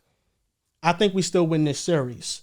I think we do, but oh my God, it's going to be a dogfight. And we better not lose tonight in MSG. If they come in MSG and beat us, we're losing the series 100%. We're not winning after we lose at MSG. If you guys lose, we saw it in that Philly series. You tried to close out in Game 5. Unfortunately, you couldn't do that in the Garden. And then you were able to close out in Philadelphia. I'm giving you guys at least a puncher's chance. God forbid you guys do end up losing tonight.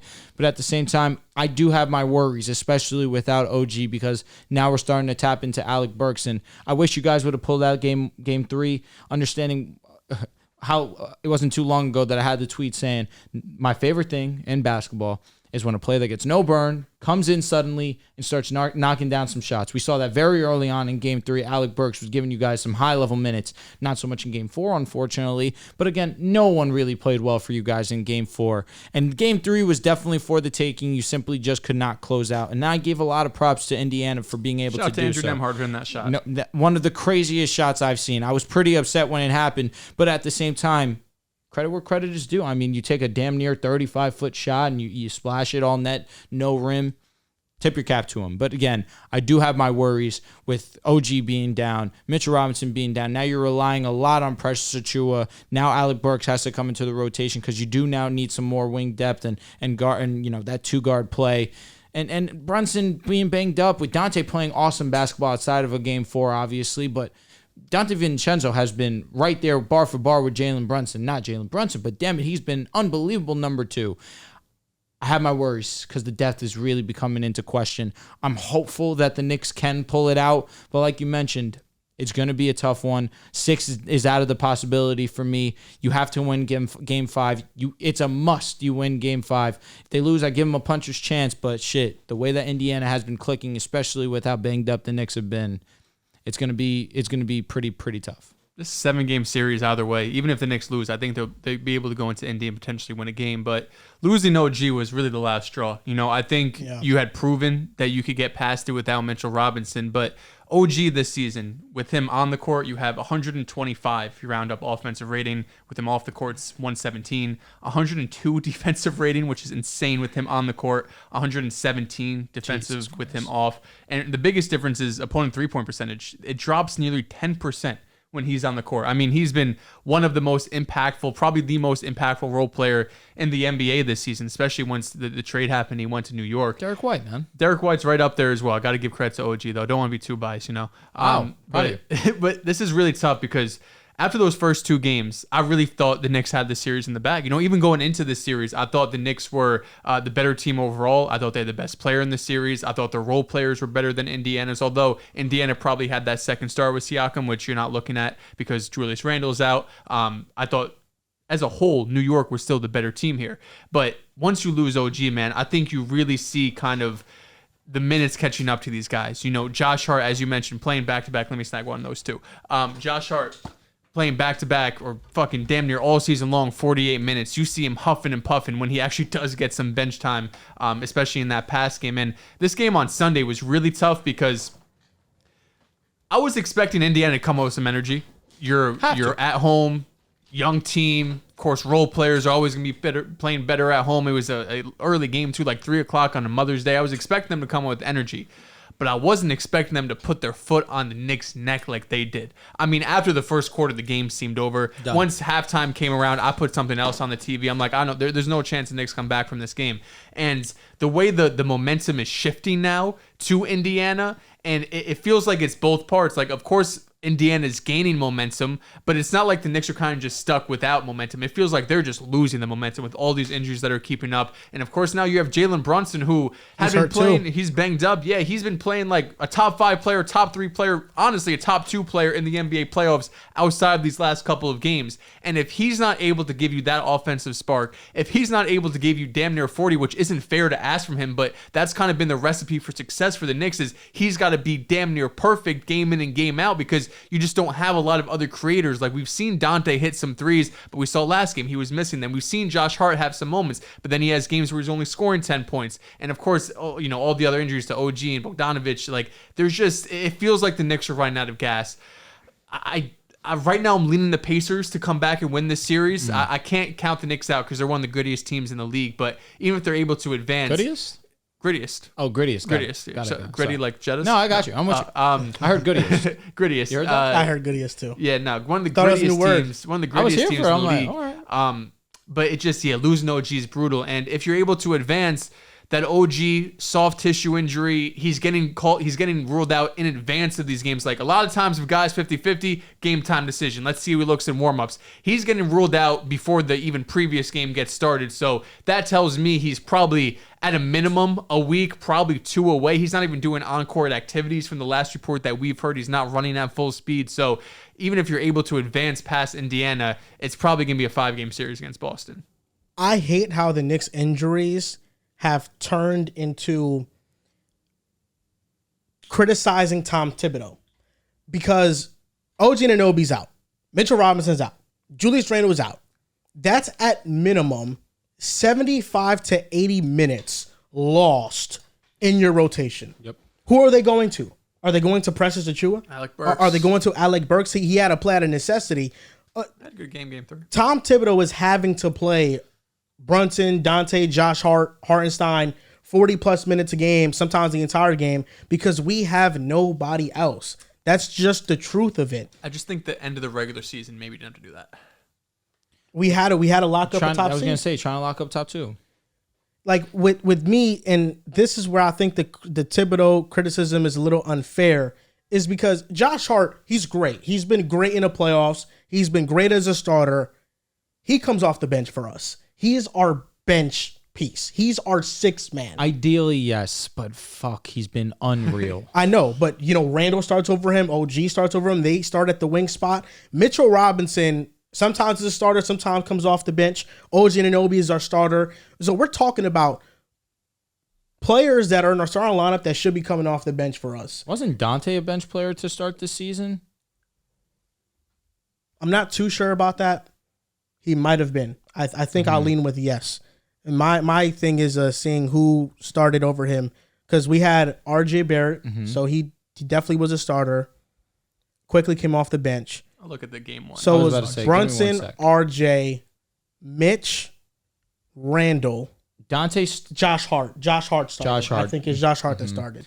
Because I was going to say DiVincenzo early on in the season, he played 81 games, started 63. I know. First game of the season, it was Brunson, Grimes, RJ, Julius, Mitch. See, but I only say that with the idea that Dante played 15 minutes. Sometimes your bench players deserve to be in the starting lineup. And I look at Dante, who's been unbelievable for you guys. When he's on, I mean, there's almost no chance you guys lose outside of game 3. No, for sure. I agree. But it's just speaking to, like, the Knicks, when they're healthy, have the best depth in the NBA quite easily. We have a great bench.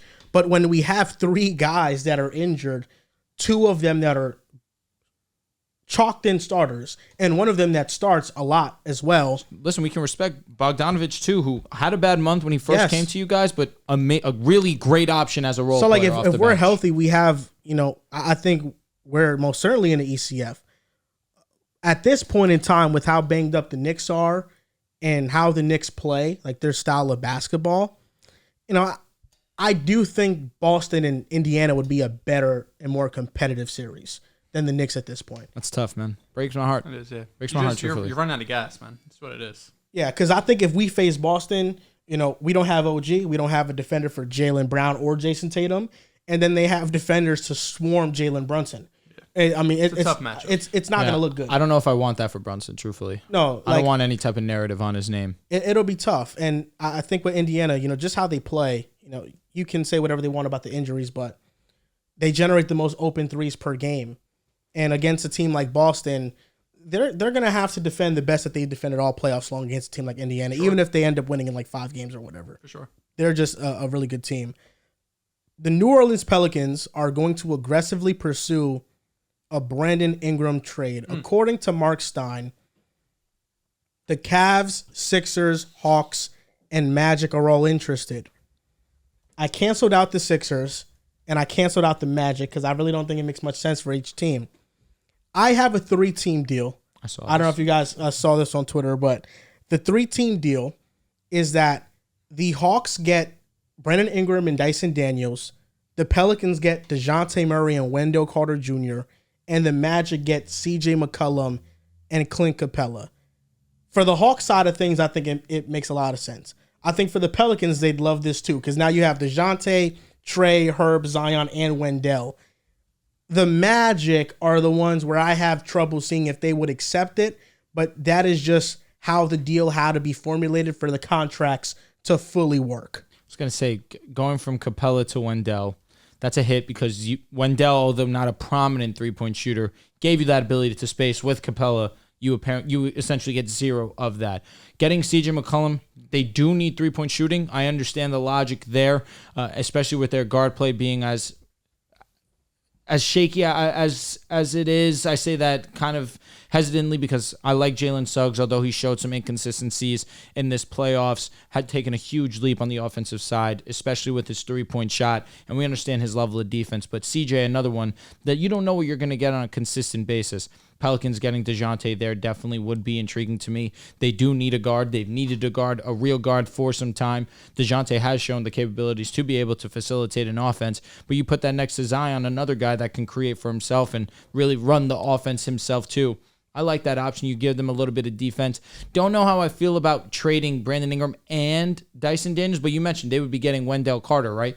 Which is awesome for them too, because you have Jonas Valanciunas, who at times becomes a negative for them, but you get Wendell Carter, obviously can rebound the basketball at a high level and also stretch the court so that now Zion has more room to facilitate in the paint.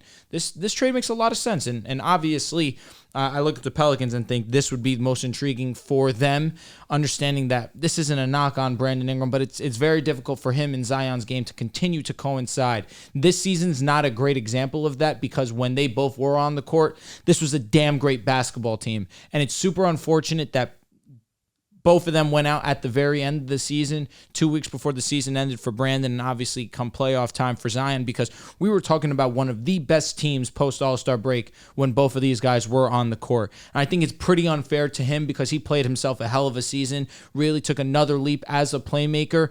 But I say better because they needed a point guard, a real point guard for some time. I do believe that is DeJounte Murray, and they do need a floor spacer, especially at the 5, and that is Wendell. This trade is not a knock on Brandon Ingram, because I think he gets a lot of criticism for the Pelicans trying to preserve Zion. But truthfully, neither of these guys deserve blame, because when they are on the court, we're talking about an awesome basketball team. Unfortunately, health has been a huge issue for both of those players.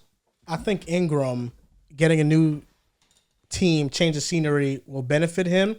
I'm going to name you guys the starting lineup for the 3 respective teams. All right. For the Magic, it'll be Jalen Suggs, CJ McCollum, Franz Wagner, Paolo, and Clint Capella. For the Hawks, Trae Young, DeAndre Hunter, or Bogey would start. Brandon Ingram, Jalen Johnson, and Alexander Sarr or Onyeka Okongwu, one of those two. And for the Pelicans, it's DeJounte, Trae, Herb Jones, Zion, and Wendell. That's a pretty good lineup. The Pelicans one, I already said, I love. Yeah, that Pelicans. I love the Pelicans one. I don't know if it, because I'm doing everything I can to have Herb and Trae starting. Yeah, I don't know if it moves the needle enough for them, but it's something you have to try. I think that's the Brandon Ingram trades in general. It's hard for me to find, and I liked your 3-team deal. I think all 3 teams kind of fill holes that they need on their respective teams, but it is hard to find, or at least I haven't seen a deal involving Brandon Ingram that's going to drastically move the needle for the New Orleans Pelicans. I think if you're able to move this deal or make this deal and you get DeJounte Murray, you have someone that has been able to show to run an offense before. He's someone that's shown to be an all-NBA caliber defender before. I think the upside of that and the thought of that is great. But realistically, if I'm going into next season and it's DeJounte Murray instead of Brandon Ingram, I don't know if I'm looking at the Pelicans all that different as I did them coming into this season, for example. Yeah. It is tough. The Pelicans are in a weird spot where they have a lot of really good role players. As Drew mentioned, you want to find a way to have Trey Murphy, to have Herb Jones in that starting lineup, to give you defensive versatility, give you three-point shooting. They're kind of able to do a little bit of everything, especially at their size. It's something every team would covet. But the Pelicans are also in the situation where they have a player in Zion who hasn't played in the playoffs a ton. He had the one playing game against the Lakers where he looked amazing. He was dropping 40. He looked like the best player on the court. But a player who's kind of unproven so far, one, because he hasn't been able to stay healthy, and two, because the Pelicans as a whole haven't been winning enough to really have big playoff moments. But you're also kind of stuck because you don't really have a second star to put next to Zion. And I think what we've seen really throughout the NBA right now is you need 2 dudes. You need 2 dudes. You need to be able to build around them and have guys that fit their role. I think they have the perfect guys to fit their role around Zion when you're talking about Trey Murphy and Herb, and even CJ to an extent, kind of that older veteran presence point guard that could hit threes and kind of settle down the offense at times. But I don't know if they have enough to, at the same time, go get a second star while also keeping the depth on their team. I think that's a issue that a lot of teams run into when they're trying to get that second star, even a number 1 star, is to find that balance between having the depth and having, continuity while also bringing in a real needle mover here. There's also a couple of trades that I had on Fanspo, but now I lost it. But the number 1 trade was like a 5-team deal, so I wasn't that interested in that. One that interests me was, I think a team that we've all seen in trade rumors is the Golden State Warriors. This felt more like of a reset for the Pelicans to me, but this deal would be the Warriors acquire Brandon Ingram. The Pelicans would be getting Andrew Wiggins, Dario Saric, and 2 first-round picks. I don't know if that moves that enough for you. If I'm a Pelicans fan, I'm looking at this and saying, what are we doing? Wiggins is just such a negative asset at this point. I just can't trust what he's going to give me. I'm saying no. I'm also saying pretty no. easily, truthfully. Another trade that I saw here was with the Indiana Pacers. So the Pacers be getting Brandon Ingram. The Pelicans are getting back an insane package. I don't know if they're getting all of this, but this was Nesmith, Ben Shepherd, Andrew Nembhard, and 3 firsts. I do not think you get 3 firsts. I think you could probably get 2 of those players in a first. I don't know if you're getting the 3 young players outside of Jarris on this Indiana team plus 3 firsts. I think a Pelicans fan drew this up, but I think that's another team, Indiana, that could potentially be going to look for another shot creator. But in the same breath, you kind of have Benedict Mathurin, who's kind of in the in the shadows. Not really in the shadows. He's been great, but kind of that player that I think could give you some of the same stuff that Brandon Ingram's going to give you, especially offensively as a one-on-one player. But I think they're another team that's kind of looking to level up this offseason. Yeah, I think Indiana, they got a lot of players they can trade. I was looking at Indiana's roster top to bottom, and they just really got a lot of dudes, bro. They do. Tyrese, Nembhard, Nesmith, Siakam, Turner, great starting 5. McConnell, Ben Shepherd, Obi Toppin, Isaiah Jackson are really good off the bench. It didn't even mention Benedict Mathurin yet. That's 10 right there. The fact that Jarris Walker gets no burn, too, and that was a top 10 pick. Jarris Walker was a top pick, like you said, and he's getting no burn. And it really just goes to show just how much depth the Pacers have. They just have so many guys, and not everybody can get minutes. So maybe moving on from somebody, from a couple players could maybe bring in a guy like Ingram. But it's also that they're not giving a lot of money to these players either. Yeah. So it's hard to match the contracts. I would love to see a Paul George to Indiana reunion. Me too. That would be pretty hot. I'm pretty sure NBA fans would love that, understanding. Yeah. I mean, that's what created the legend that is PG. I just don't know how realistic it is because of the contracts. I had a Cavaliers trade. I don't know if you had a Cavaliers trade. I've seen some, but they all kind of suck. Yeah, so my Cavaliers trade for Brandon Ingram, the first one is Darius Garland for Brandon Ingram, clean swap. Darius Garland for BI. I think Cavaliers fans would hate to see him go.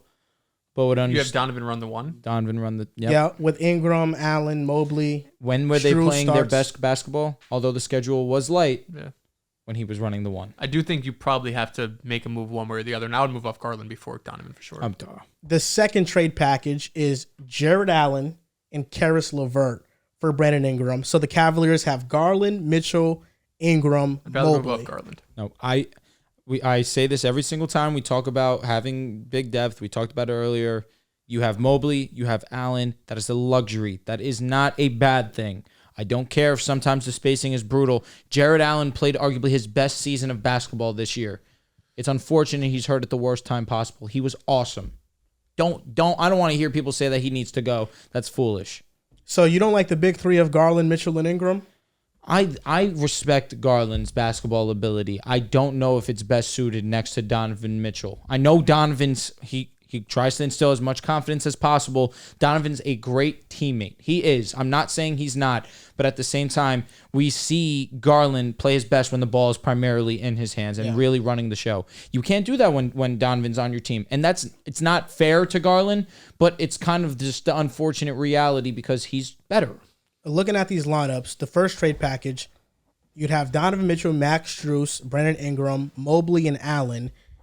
And then the other trade package, you have Garland, Mitchell, Strus, Ingram, Mobley.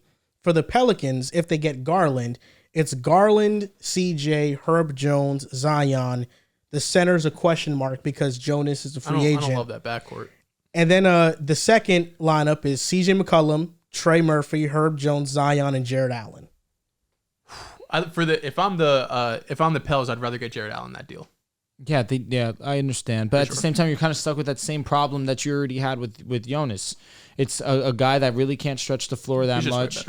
No, I think he is. I think Jonas's problem is not stretching the floor; it's his defense. That too. That's another thing. Jared Allen's gonna come and be one of the best. Yeah, with Jared Allen, you don't need as many like Larry Nance minutes. And I also the CJ Garland backcourt, I don't like. You could have great defenders around them, but I don't know if Herb Jones is going to be able to cover up everything unless you're trading CJ. I don't know. But there's more moves you have to make if you bring in Garland. We've seen the Cavaliers last year be the number 1 defense in basketball with Donovan and Garland as the 1 and 2. Got bounced in the first round. Of course, but that was also because Garland wasn't great or wasn't, the level that you were anticipating, and Donovan wasn't that great either. And Jared Allen also The got whole team exposed. was, the whole team was bad. Jared Allen got exposed by Mitchell Robinson pretty terribly, truthfully.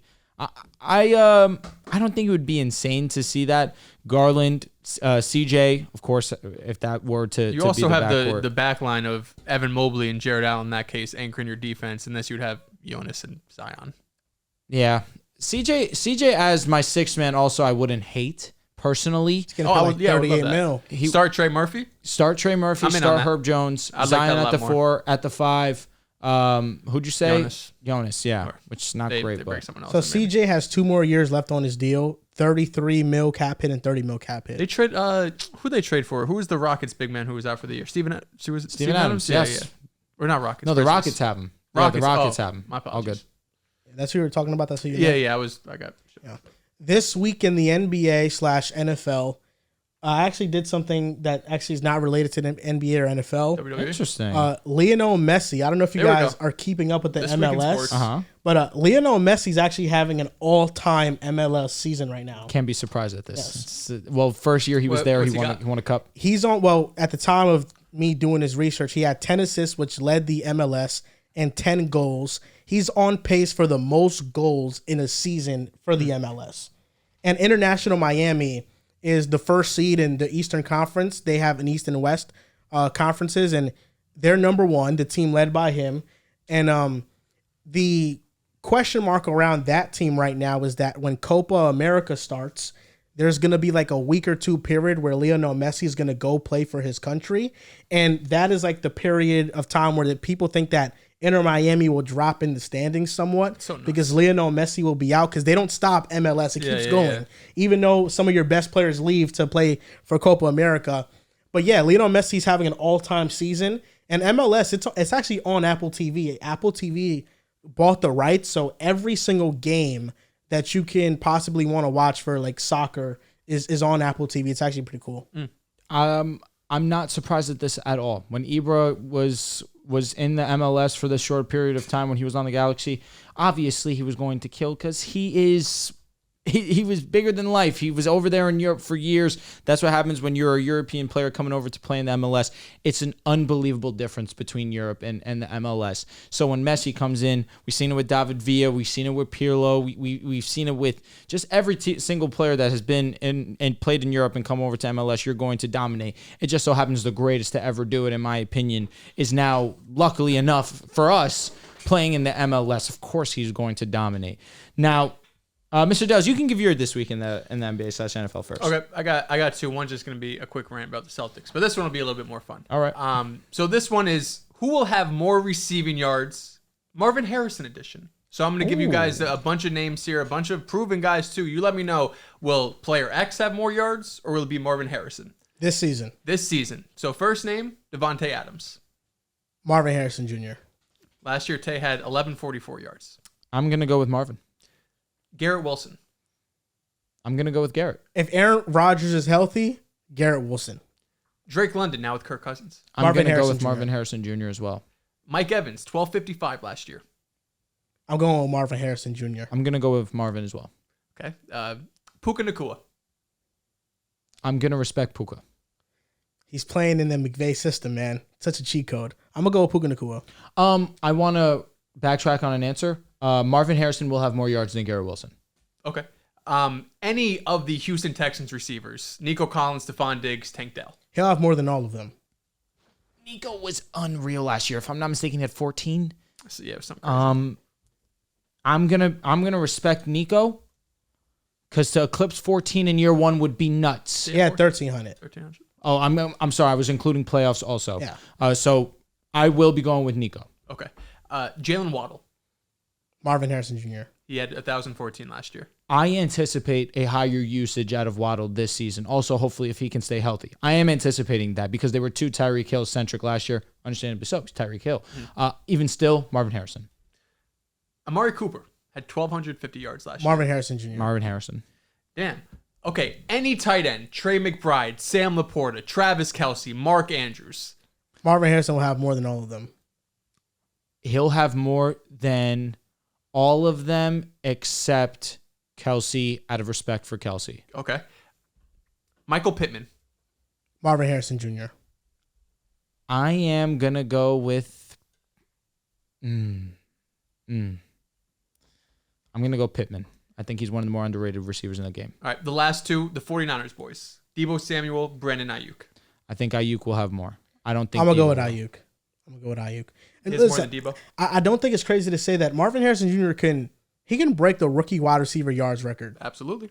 Trey McBride, he will not lead the team in yards, obviously. He'll be number 2. He's an amazing option. Yeah. Amazing number 2. He's definitely going to get a lot of volume for sure. Listen, based off what you guys are telling me, top 10 is locked. In terms of yardage, top 10 is locked. Listen, again, nothing is for sure in life.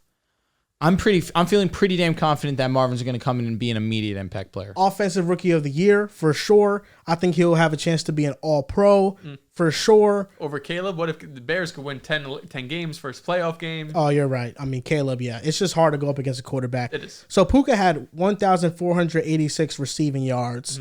Cooper Kupp was a little bit banged up throughout the season. If Cooper Kupp is a little bit healthier, maybe that number goes down.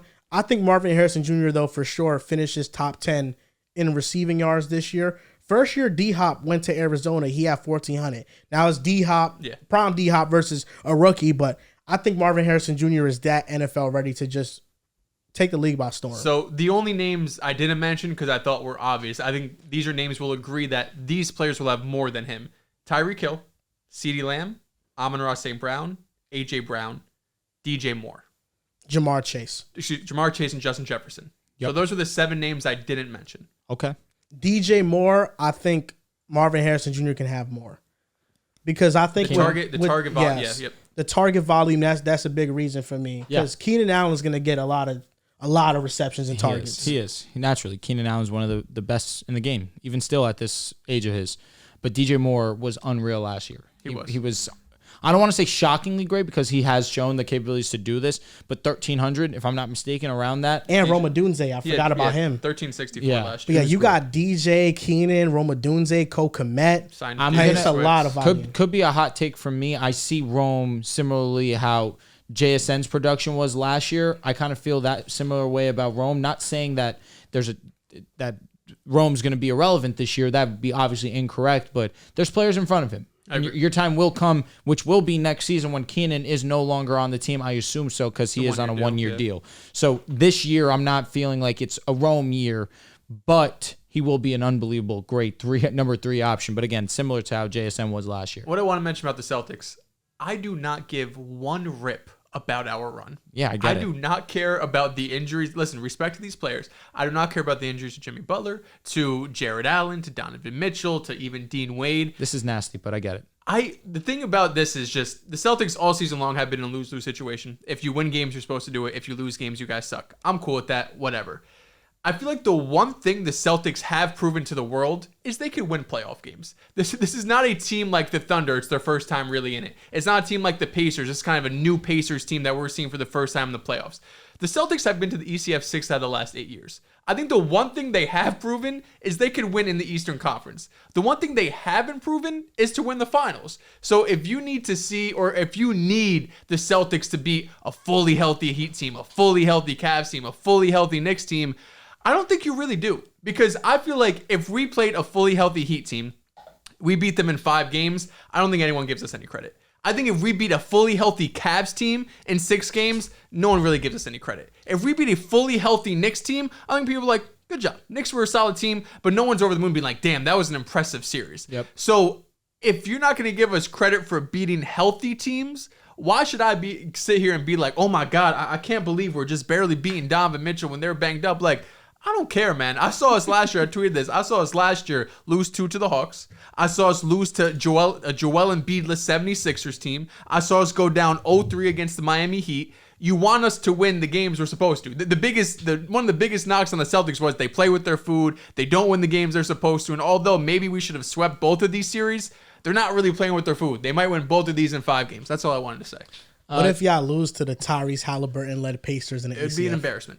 It would be one of the biggest embarrassments in basketball history. Yes. What if Halliburton averages 40 in that series? No, that's not happening. Yes, he had 40 all playoffs. Better chance he averages under 20 than he does well, he averages like 30. 19, so. That's true. Now, mine is going to be centered around defense. Now, I say this because a lot of attention has been brought to Rudy Gobert, obviously the Defensive Player of the Year, 4-time Defensive Player of the Year. Credit to Rudy. You are one of the game's best defenders we've ever seen. But then also, I want to highlight last night, Chet Holmgren. I mean, amazing on the defensive side, has been amazing all postseason long on the defensive side. So, gentlemen, in the regular season, because blocks, it kind of gets a little bit skewed in the playoffs where players have been eliminated, like Dante DiVincenzo, PJ Washington are 2 top 10 guys, or excuse me, Derrick Jones Jr. are 2 top 10 guys for blocks. So let's kick it back to the regular season. Can you guys name me the top 10 leaders in blocks for this 2024 regular season? Yes, of course. That was an obvious gimme.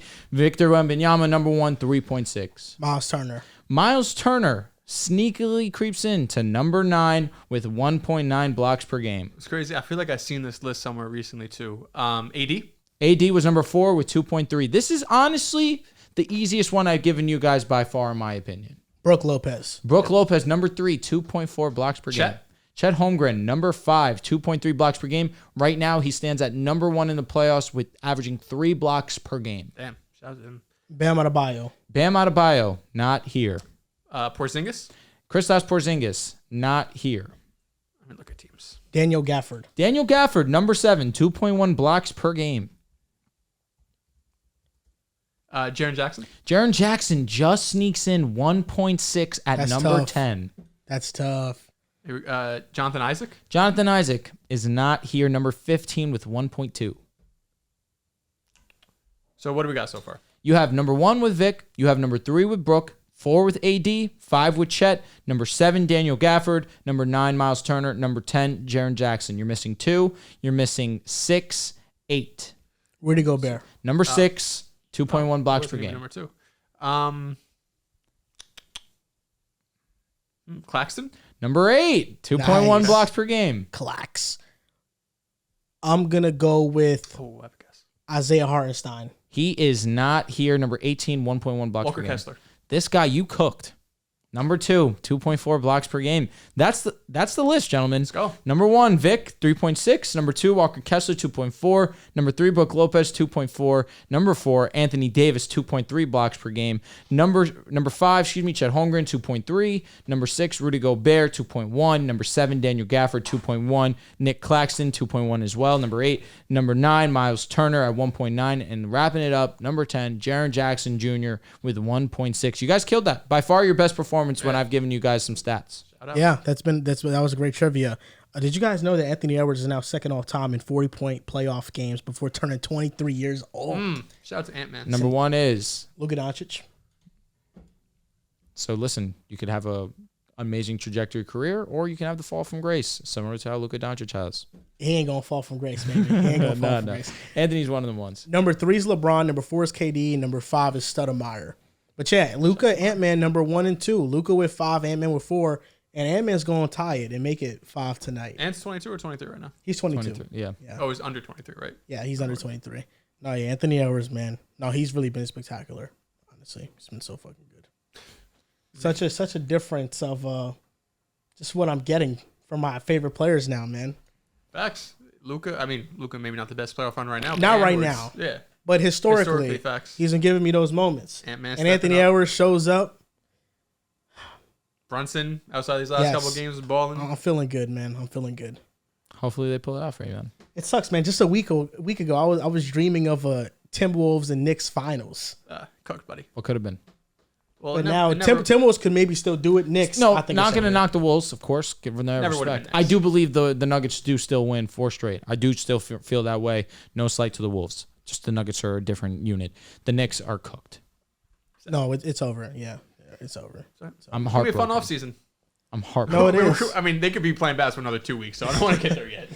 NFL division odds. I just wanted you guys to look at these. This was funny odds, to me. And then just kind of come away with some takeaways. I'll go first. I thought we were going to go through the divisions. Oh, no. Just like things that you wanted to take away from. You don't have to go division by division. Okay. Something I thought was interesting was the NFC East. Mm-hmm. Cowboys and Eagles having the same odds to win the division at plus 120. I feel like the Eagles had the way better offseason. Agreed. I feel like they shore up their holes more. I feel like historically you can trust them a little bit more. So it kind of surprised me that they have the same odds because I would have anticipated the Eagles being favorites to win the division. It's just because it's been such a flip-flop back and forth. Who wins the division? Who finishes in second in the division? FanDuel said, here, take it 50-50. Whoever you feel like is going to win. But I agree with you. I think Philadelphia by far had the better offseason. They've been much more aggressive in free agency. I thought they had an amazing draft as well. I definitely would lean Philadelphia in this regard. Kind of going through it briefly because I kind of thought we were going to go division by division. The NFC South, rightfully so, do have the Atlanta Falcons finishing as the favorites, -120. Second place would be the Tampa Bay Buccaneers at +290. Really heavily weighing Kirk Cousins, which makes a lot of sense. I do worry about if he's not ready for week one, but right now he seems locked and ready to go. That's a huge boost for the Falcons. But then on top of it too, you just saw Tampa Bay be impressive in the playoffs. Not like they were this team that won an underwhelming division, which they were, but they kind of just lost in the first round and were a waste of a space. No, they won their first round matchup and gave the Lions a hell of a game, although the Lions did end up winning smoothly. At the same time, you have to respect the Bucs. I do think Atlanta will be my favorite to win the division coming in, but I was surprised to see that difference of odds between the two of them. And again, another one that was, let me not say shocking per se, but interesting. The NFC North winner, they did respect the Detroit Lions, but not insane difference in 2 and 3. Green Bay +185. They respected Chicago +320. I say that with the idea they're going in with a rookie quarterback. They do have Keenan Allen. They do have DJ Moore. They do have an awesome supporting cast on the offensive side. And the defense we saw last year take that real big jump. They're keeping notice. They're respecting what the Bears can be, but putting a lot of stock into a rookie quarterback. And I think we have C.J. Stroud to credit for that because nobody anticipated Houston taking the leap that they did. No one saw them going to the second round of the playoffs and playing as great football as they did throughout the entirety of last season. So that's one that I keep my eye on because you know me, I'm very heavy on the fact that this will be the Lions division again, but it's acknowledging that these three teams are great. And I believe that these three teams all have a strong chance to be playoff teams. The closest division in terms of the top three is the AFC East. Yep. And that's how I see it as well. I think the Bills, Miami, and New York all have about even odds to win the division. The Patriots are sitting here at +2,400, but Bills +160, Miami +185, New York Jets +210. I think that's probably in the correct order too if I had to do it today. Buffalo's proven to be, how many times have they won the division now? 3-4 times in a row. Give it a rest. Miami and New York, you probably have to give the edge to Miami because you're coming off Aaron Rodgers' Achilles. You still have Nathaniel Hackett there. And New England, with all due respect, you ran the division for my entire life, so I hope you never win it again. The other thing I want to mention, and just kind of get your guys' thoughts too, who do you think, I think, Joel, you might have tweeted about this, who do you think is most likely, who's last right now to win the division, odds-wise, to actually win it? Least likely to win the division. No, most likely. So the team that has the worst odds, who is most likely to win? So the two teams that I'm looking at, one's the Tennessee Titans. They're +800 right now. To their credit, they're kind of like the most likely, I have all the least likely to win at +800. But the division, I think, is going to beat up on each other. The Texans, the Jaguars, the Colts, the Titans. These are four really good teams. I know we're kind of overlooking the Titans. I think part of it is warranted because they're the least proven. Will Levis is the least proven quarterback. Anthony Richardson are about the same. You have a new head coach. You have really a whole new turnover, moving on from Mike Vrabel. So I think that's fair, but I also love their offseason. I love the moves they made both on offense and on defense. You're bringing in weapons, and Will Levis has a lively arm. Will Levis had moments last season where we looked at him and saying, damn, like this has potential to be a franchise quarterback. A lot of things have changed. Like I mentioned, you don't have Derrick Henry there anymore, so it's going to be a whole new team, but having a whole new team with a whole new coaching staff, new quarterback, new weapons, new everything could bring some life into you. And the other team that I don't think really has a chance to win the division, but I think will be better than people are anticipating is the Arizona Cardinals. They're +1,200 right now. San Francisco is the pretty heavy favorite at -200. The Cardinals think are going to be decent. Jonathan Gannon showed me some things last season that I think if you're a Cardinals fan, you have to be hopeful for. I think the defense is only going to get better. You have a fully healthy Kyler Murray who's, a year plus removed from that ACL surgery. And you just brought in Marvin Harrison, who we just went through is probably going to be a top 10 receiver production-wise, and hell, probably just pound for pound, top 10 receiver in the NFL. They also drafted Trey Benson, who I think was one of the more talented running backs. They got some weapons on offense. Of course, Trey McBride's going to be, I think, have a breakout year, being one of the best tight ends in the NFL. Plus 1,200 is pretty disrespectful. I don't know if they're going to win the division. San Francisco is fantastic. You have the Rams with Matt Stafford, of course, and Seahawks are kind of in this middling phase. But I think they have a real chance to be a wild card team in kind of a weak NFC. I think the Cardinals are a great pick. Drew Petzing was awesome as an OC last year.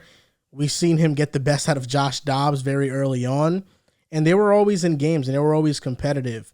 For me, it's the Carolina Panthers. It's like two parts to this because the division is weak. I think even with Kirk Cousins going to Atlanta, they still have no pass rush, and I think their defense might take a hit, especially since Ryan Nielsen left them and went to Jacksonville, even though I really trust Raheem Morris, so I don't think that's much of an issue. The Saints have plus 340 odds to win the NFC South. I don't think there's a plus 340 to plus 1,400 gap between the Panthers and the Saints. Mm-hmm. I think the Panthers can be a very good team. Bryce Young was the first overall pick. I don't think he has tremendous upside, but I think he can be like a solid quarterback. He can have a good, decent season. And you have Deontay. You have Adam Thielen, who's there, who now becomes, the second option on the team. Just seeing what Dave Canales did with Tampa Bay, he's going to try and make it a point of emphasis to run the football. I think this offensive line has a talent to be one of the better run blocking units in the league.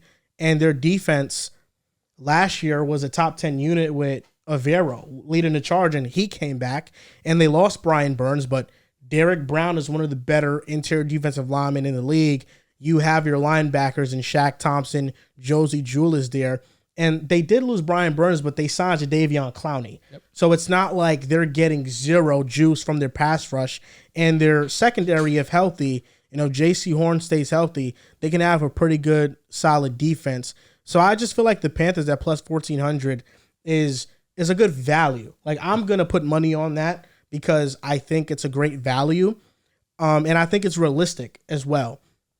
With the other teams, I just don't see it. Like Arizona, for example, I think they can sneak up on us, but it's the 49ers division. Like, there's just such a big talent gap between the Niners and the Cardinals that I don't think I'd put money on them winning. But with the NFC South, I don't know if it's just me, but I don't think there's a big talent gap between Atlanta and between Carolina. I think their talent is, Atlanta, they are a little bit more talented, but I don't think it's so major to the point that Carolina's at plus 1,400.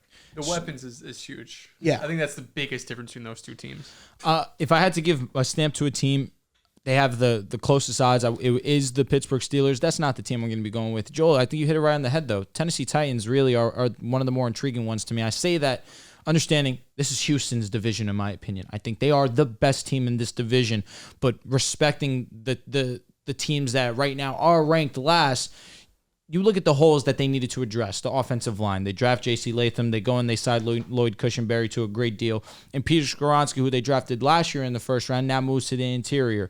On the defensive side, they were one of the worst secondaries in football. They go and they sign Chidobe Awuzie, and they go and they trade for L'Jarius, who they go and they make him one of the highest paid, if I'm not mistaken, the highest paid cornerback in all of football. They address needs, and now I've spoken about this in the past, but again, you lose Derrick Henry, one of the game's best running backs ever. I can't state that enough. We were lucky enough to witness Derrick Henry, but now you don't have an identity that every team comes in understanding this is what you're going to do. This is what we're expecting when he's on the field. And then when you go and you do have Tajay Spears come in and take the reins over, now we got to be on the lookout for the pass. But when Derrick's in, you know what they're doing. They're going to run the ball down the middle of the field and hope that Derrick Henry can get them 3 to 5 yards, if not break out a big play. But now Tony and Tajay, you can put them back and forth. And now there's a level of confusion that now goes in with it. They had one of the weaker wide receiver cores. They bring in Calvin Ridley. They have DeAndre Hopkins for this season. And they just signed Tyler Boyd. This is all on Will Levis. If Will Levis can be a good quarterback, this can be a team that we look at and think, hey, can they make the playoffs? Yeah. Callahan comes in. Now he brings in his father, Bill, who's one of the best offensive line coaches. I really love what they did this offseason because they now cater to the new modern NFL. But it's all on the shoulders of Will Levis. As unfortunate as it is for him being a second-round quarterback, you had expectations. There was conversations on draft night that you could be a top 5, a top 10 pick selected. If you have to come out here, and there are expectations, whether you like it or not, you have a great supporting cast at this point in time. Maybe the right side of the offensive line could be cleaned up a little bit, but you have weapons that you can get the ball out to, and you're not scrambling to rush out a pass. You can have some time and actually have plays develop. Warren Sharp every year posts an article about easiest strength of schedules in the league. Of the 15 teams predicted to have the easiest schedule in 2023, 11 finished with winning records. The Saints, Colts, Texans, Lions, Jaguars, Steelers, Packers, Bucks, Niners, Browns, and Bengals. Of the 15 teams predicted to have the hardest schedule in 2023, only 5 finished with a winning record. That was the Bills, Chiefs, Dolphins, Cowboys, and Vikings. So looking at the teams that have the easiest strength of schedules, the top 15, and this can just be gut feeling, and you guys let me know based off their line if you think they're going to win more than that. The Falcons have the easiest schedule in the league. Their line is 9.5. I think they go over. I can see them winning 10 games for sure. The Chargers have the second easiest schedule. Their line is 8.5. It's such a crapshoot, man. I really don't know what to expect with the Chargers, but I respect Harbaugh. 9 games is in the realm of possibility. I would also go over here. The Bears at 3, their line is 8.5. Lock that. I'm gonna go over. So someone's got to lose. 9 and 8. I think Chicago can go over. I think it wouldn't surprise me if they had double-digit wins. The Jets at 4, 9.5. Lock it. That's over. I do think so too. I really do believe that. So mind you, last year this model, 11 of the 15 teams with the easiest schedule went over. Okay. So Makes me feel better. for the most part, you're gonna have like a 70% like success I've been rate. vocal on this. I look at you guys and think you guys have a top 6 roster. You guys have one of the best rosters in the league. The Saints are at 7.5. No, They sorry. suck, but it's a bad conference. It's a pretty mid division. Conference is on the rise. Out of the two conferences, It's on the rise. It is on the rise. It's nowhere near the AFC. No. Is the AFC overrated? Low key, last year you can make the argument, but a lot of people got hurt. Like if everyone's healthy, It is the NFL. But quarterbacks. I agree. Mostly, I agree. You know what I mean? I agree. I don't want. I'm not trying to be hard headed to that. I agree. So of all these teams we mentioned, all of them have minus odds to go over. We're not going to get they're minus 120 to go over that line. I'd pick the under. Number 6, the Bengals at 10.5 minus 120. Oof. 11 wins for the Bengals. I think this, not odds sake, but this team best chance to go from worst to first. Yeah, that makes sense. Get Joe Burrow. 11 wins is tough. I see them at 10-7, but you're at 10 wins, you could get 11. So I wouldn't put my money on it. This is a coin flip. Yeah, this is a coin flip, and that's not. I'm not knocking Cincinnati. I don't know what to expect with their defense. That's a tough one for me personally. Offensive line's always gonna have questions for sure. Is T. Higgins gonna be on this roster? It looks like it, but I'll respect Cincinnati because of Joe Burrow. I told you I'm turning a new page in my Joe Burrow fandom. I'll go over. The Colts are the first team here with plus odds. 9.5. Plus 110, 8.5. Over. I like that a lot. Yeah. Okay. I love I'm cool with the head coach, quarterback. Love the running back. Love the wide receiver. The offensive line. Shit. I like the Colts a lot. Let me ask you a question. Now, I want to preface this by saying I believe in Anthony Richardson. I think he's going to be very good in this league. Is he in conversations right now that are preemptive? Depends. I think like me taking him over Dak in a draft, you could be like, you're crazy. I'd be like, probably, but I don't. Do you understand? Yes. How would you rate Anthony Richardson? Is he anywhere near a top 15 quarterback right now? Like taking him in the top 15, you understand what I mean by this? He could be in 4 weeks. He could be 15th best quarterback. Not. He has all the attributes and tools, but again, it's about refinement in the National Football League. Yeah. And he has Steichen. He's going to have. Honestly, very few are. He's set up in for a success. better position. Correct. He has solid supporting cast at this point. I think he was number 1 in explosive play rate. The only issue is his accuracy for me still. We did not see that in the few weeks that he did play. He has the big playability. He has the clutch gene. We saw it in the few games that he's shown in that Rams game. Although they did fall short, he sent them into overtime with his legs. I do need to see a level of consistency when it comes to his accuracy before I'm stamped, this is one of the future faces of the game. Because I feel like that's how people see him. I think it's kind of easy to get into the top 15. Agreed. If you're talking about like 15th best quarterback. I'm saying right now. Purdy, like, right now. I think this is a top 15 quarterback. As long as he stays healthy, there is no reason why he's not going to be a star. I agree. Like, no reason why.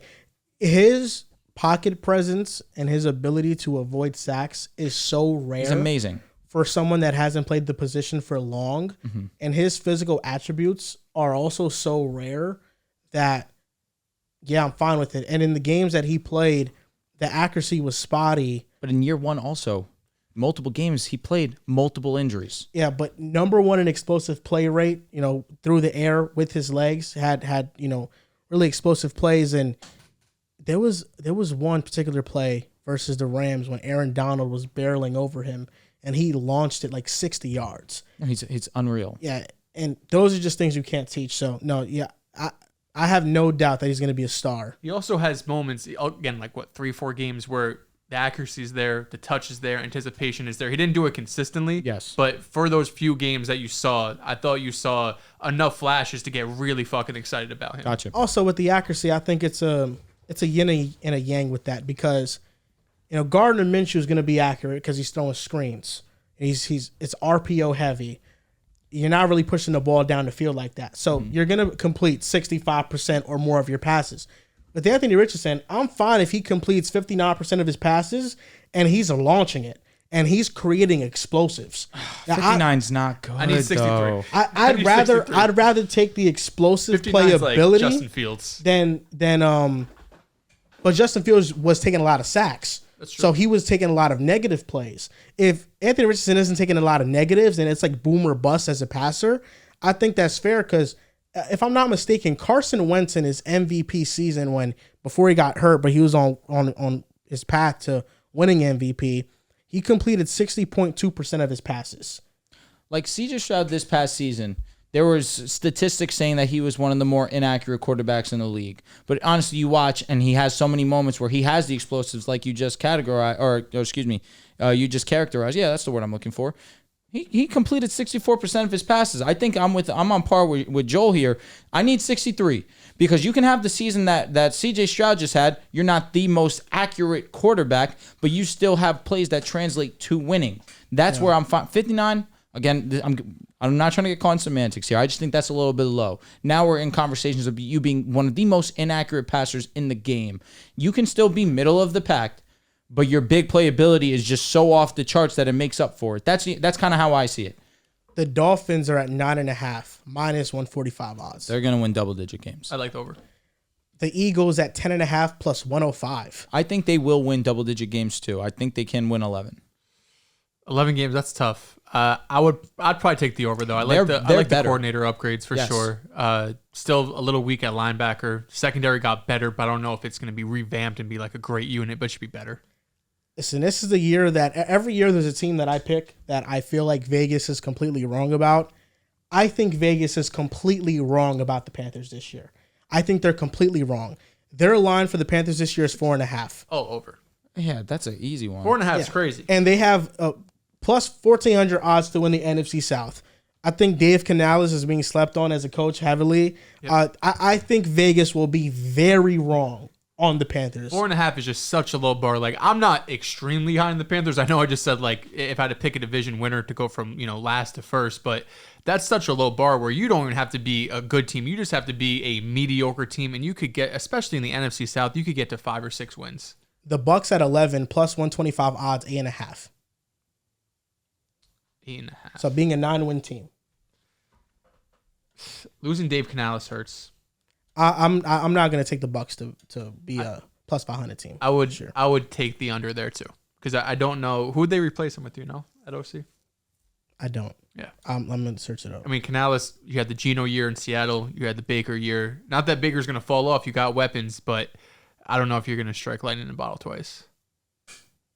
Liam Cohen is his first year as an OC. See an internal hire potentially. That's what it sounds like.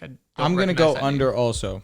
I'm not the highest on the Buccaneers. But I think they'll be around 8 or 9 wins. I don't think they'll have 10. I don't think they'll have I think it is an internal hire because they said that he runs a system similar to Canales. Okay. So, the Chiefs, 11.5 minus 110 odds. Of course. What are we going to do? 12-win team? Yes, I think so. Probably go over. How many years in a row? Didn't they win 11 this year? Yeah, they didn't win 12. Yeah. Garbage. The Commanders at 6.5 minus 120. Under. Still not a good football team. I don't really believe in Dan Quinn. The defense could be better, should be better. I mean, the defense last year was so bad; it was one of the worst in the NFL. Might have been statistically the worst. So the audience keeps up. These are teams that have the easiest schedules. Yeah. We're going with the 15 easiest schedules. 6.5. Yes, I think they could get 7 wins. I think they would less. The Jaguars at 8.5 minus 125. This is another team I'm really struggling to buy in on. I really am. I think they can win 9 games. I would take the over. I would not be surprised if this was a third place team. If they finished in last place, I think they have a better chance of finishing in last than first. And they started with 8 wins last year. 8-3. And then they collapsed. They still got to 9 wins, though. Yeah, I forgot about that. They barely got there. If they finish in last place, does Doug or Trevor Lawrence get moved? Trevor's glued to the team. He's glued there. He'll never get moved. Doug, on the other hand, he can go. I'm just saying because you pay Trevor, you'd have to pay Trevor Lawrence. Trevor gets a contract. Okay. You have to make that decision and pay him $60 million a year. I live with that. Okay. The Seahawks are at 7.5 wins minus 110 odds. They should win more than that. 7.5? Yes. It's another team that's losing with they lost Shane Waldron, right? Yeah, offensive line is not good, but their defense could be really good. You got Mike McDonald there now, facts. They could get 8 wins. I can see that. So according to this model, 11 of the 15 teams went over their line. I think I only took under on one team. So the 4 teams that I think I'd take under on, I think the Bucks, the Commanders, and then really maybe the Colts. I think I probably think about the Colts a little bit. But yeah, all these teams got that potential, though. All these teams got that potential. The hardest schedules in the league, 15 hardest. The Steelers have the hardest schedule in the league. Whew. Their line is 8.5. Well, let's go. I took Jer on that bet. Love that. That's hitting. They're going to win 9 games. The Patriots are at 4.5 wins, second hardest schedule in the league. That's going to be tough, too. Just kill the bug. Had to kill, bro. Good. RP. The Patriots have the second hardest schedule in the league. Their line is 4.5 wins. They're cooked. These mid-ass teams. So what are the Steelers? 8.5? 8.5, yes. 8.5. Oh, God. They're going to win 9. My pick them go under 500. They're going to win 9. This is the year they go under 500. The Browns, 8.5 wins, third hardest schedule in the league.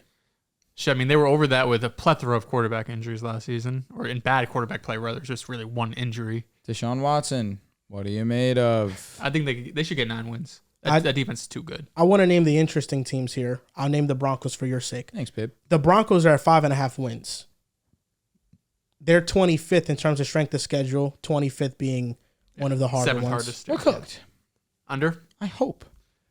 5.5 is tough. It could be. I'm not expecting much. All I want is for Bo Nix to play well. Yeah, 100%. That's all I care about. I'd probably lean the under right now.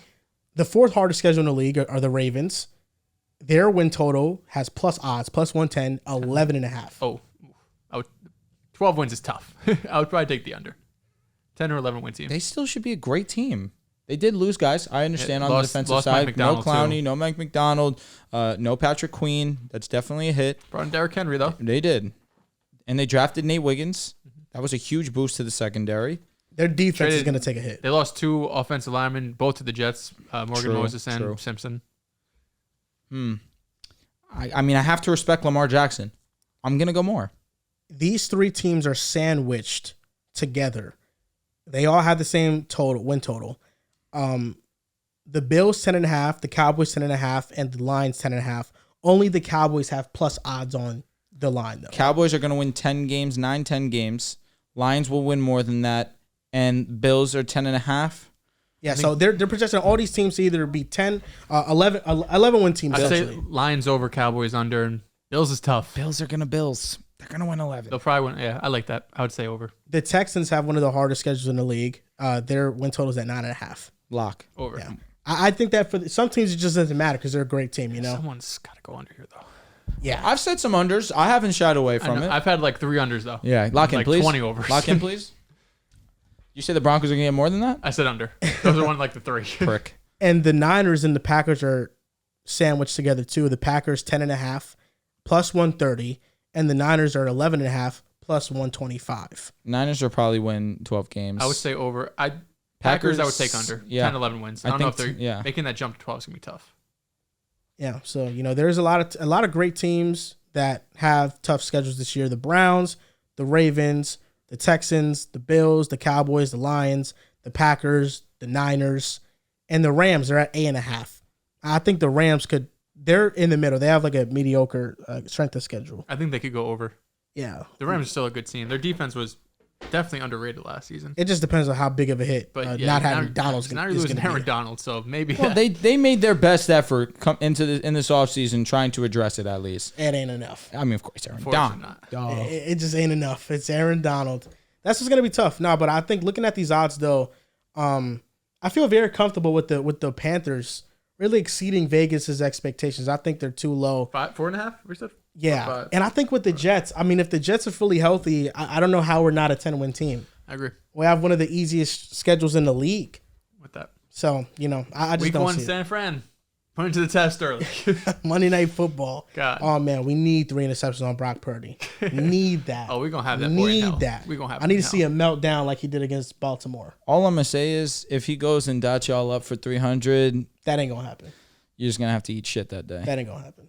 He's not doing that to our defense. You shouldn't. Do you respect our defense? I might pick you guys to win. Do you respect our defense? You know, I'm the one who respected the Jets the most in this offseason. You can't even think about that scenario possibly happening if you respect our defense. Brock Purdy, bro. Respect him. And our defense is our defense. Robert Saleh is Robert Saleh. You're cooking. Robert Saleh is a great defensive coordinator. Glorified DC. No, I don't disagree with you. I don't. Mm-hmm. But that he calls our defense. That brother knows what he's doing on the defensive side of the ball. He's gonna sun Kyle Shanahan. Listen, I might pick y'all to win. I am locking that in already. Locking that in May. Aaron Rodgers throws for the calmest 250 you've ever seen, but 2 touchdowns. 2. Yep, give me that. Give me that every week. We'll be fine. The Niners quietly added like a ton of like just solid corners this year in the offseason. They added Rockison. They added Isaac Yiadom from the Saints, who from an advanced number standpoint was really good last year. But the defensive line might take a hit though, because they're losing Eric Armstead, replacing it with Malik Collins. They still have Javon Hargrave, Nick Bosa, Leonard Floyd they signed. But yeah, they could take a hit on defense a little bit. And then Dre Greenlaw might be out for most of the year, but they signed Devondre Campbell from Green Bay. Yep. I feel like San Fran did an amazing job just filling up holes with their losses, honestly. Yeah, losing Dre Greenlaw is terrible, but yeah, Campbell is a great secondary option. I don't disagree at all. Achilles, right, for Greenlaw? Yeah, bro, running out into the field before a play. That is, oh my God, it was terrible to watch. And then seeing Fred Warner just like hold his helmet, start to cry. Yeah, bro. Yeah, it sucked. We're going to do biggest questions for every AFC team. Now, Riv is not here, so he was tasked with the AFC South, so we can do that as a collective. Okay. But I can start off with the AFC North. The biggest questions for every team in the AFC North, starting with the Ravens, is how much will their defense regress? You lose Mike McDonald, Jadeveon Clowney signs with the Carolina Panthers. You lose Patrick Queen. You lose some pieces. You lose your defense coordinator, the mastermind behind all of it. Will this defense take a hit? And if it does, by how much? The Cincinnati Bengals, it's the same question you go into every offseason. Can we protect Joe Burrow? Yep. That's what it comes down to, keeping him upright. But outside of the offense and outside of Burrow, it's the defense. Can we get better production from our safeties? Can we get pass rush outside of Trey Hendrickson? You lose DJ Reader. Can the additions we brought in the offseason, like Sheldon Rankins, make up for that? Who knows? But those are the questions for the Bengals. For the Browns, it's Deshaun Watson. That's going to be the question mark until he signed with the Browns is, what version of Deshaun are we getting? And for the Steelers, it's what version of Arthur Smith are we getting? Are we getting the first 2 years in Atlanta when he was calling great games and had a top 10 offense? Or are we getting this past season where the Falcons looked like a mess on offense and their defense was carrying them for most of the season?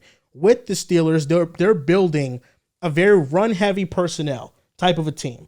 he's fitting this team to what Russell Wilson does in the offense. He can run. So it's all about how it's going to look because this team is built to run the football, not air it out. I'll do the AFC East next. So the biggest question for every AFC East team, the Jets I think is 2, but injuries is number 1, but I think you make the argument for every team. So injuries aside, how much will Nathaniel Hackett hold back this team? That's my biggest question going into this because roster-wise, the offensive line's improved. You have one of the best running backs in football. You have some depth at wide receiver with Garrett, Mike Williams. You brought in Corley in the draft. But will Nathaniel Hackett screw this whole thing up? And the reports are that Aaron Rodgers, the offensive coordinator, in camp in the preseason, he would get the call from Hackett and he would change out the line of scrimmage. If that's what Aaron Rodgers is going to do, that's fine. But I do worry that he's going to screw this up some way, somehow, whether it's putting out Allen Lazard out there too much or whatever the case might be. Moving on to the Miami Dolphins. Will Tua prove that he's worth $60 million a year? We just saw that Jared Goff contract. That's what the contract's going to be for Tua. If the same thing happens to the Dolphins that we've seen the last 2 or 3 seasons where they're great to start the year. Tua has a phenomenal September, October, November. But December comes around, playoffs come around, cold weather comes around, great teams come around, and you shrink and you put up stinkers. I don't know if I'm the Miami Dolphins GM if I could live with myself paying him that much money and really constraining my team. For the Buffalo Bills, did you miss your shot winning the Super Bowl? This division's getting a lot better. The AFC is as good as it's ever been. You have the Jets creeping up on you with the healthy Aaron Rodgers team.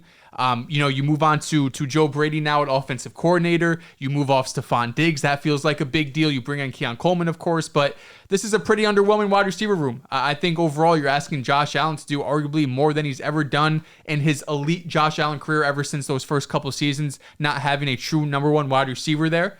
And then lastly, the New England Patriots. What do you have in Drake May? I don't think we have any expectations for this team. We just went over. They were plus 2,400 to win the division. They'll probably have a top 5 pick in the 2025 NFL draft. But this season is fine now what you have in Drake May. I think Jacoby Brissett starts for the first 6-ish games, maybe more, maybe less. But once Drake May gets in there, does he look overwhelmed? Does he look like he knows the system? Is he able to connect with these young receivers?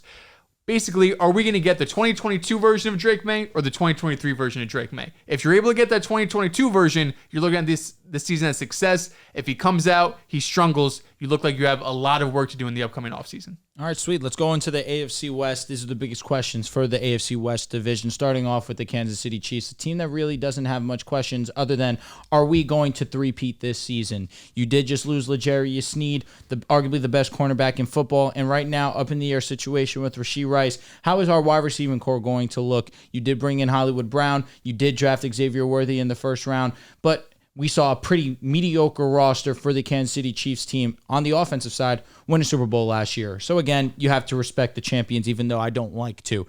Next, talking about the Los Angeles Chargers, biggest question mark is going to be, how's our defense going to look? I say that with the idea that last year they still rostered one of the worst defenses in football. That was with Brandon Staley, a defensive-minded head coach. But now coming in with relatively similar personnel, is our defense going to be improved? Are we going to be a better run defense? Are we going to be a better secondary? Let me say this. I don't doubt the offense because I trust Harbaugh and his decision-making. And Justin Herbert is, in my opinion, one of the best quarterbacks in the game. I don't question that at all. Number 3, the Las Vegas Raiders. Biggest question mark for them is going to be, is it going to be Aiden O'Connell or is it going to be Gardner Minshew as our starting quarterback to open the season?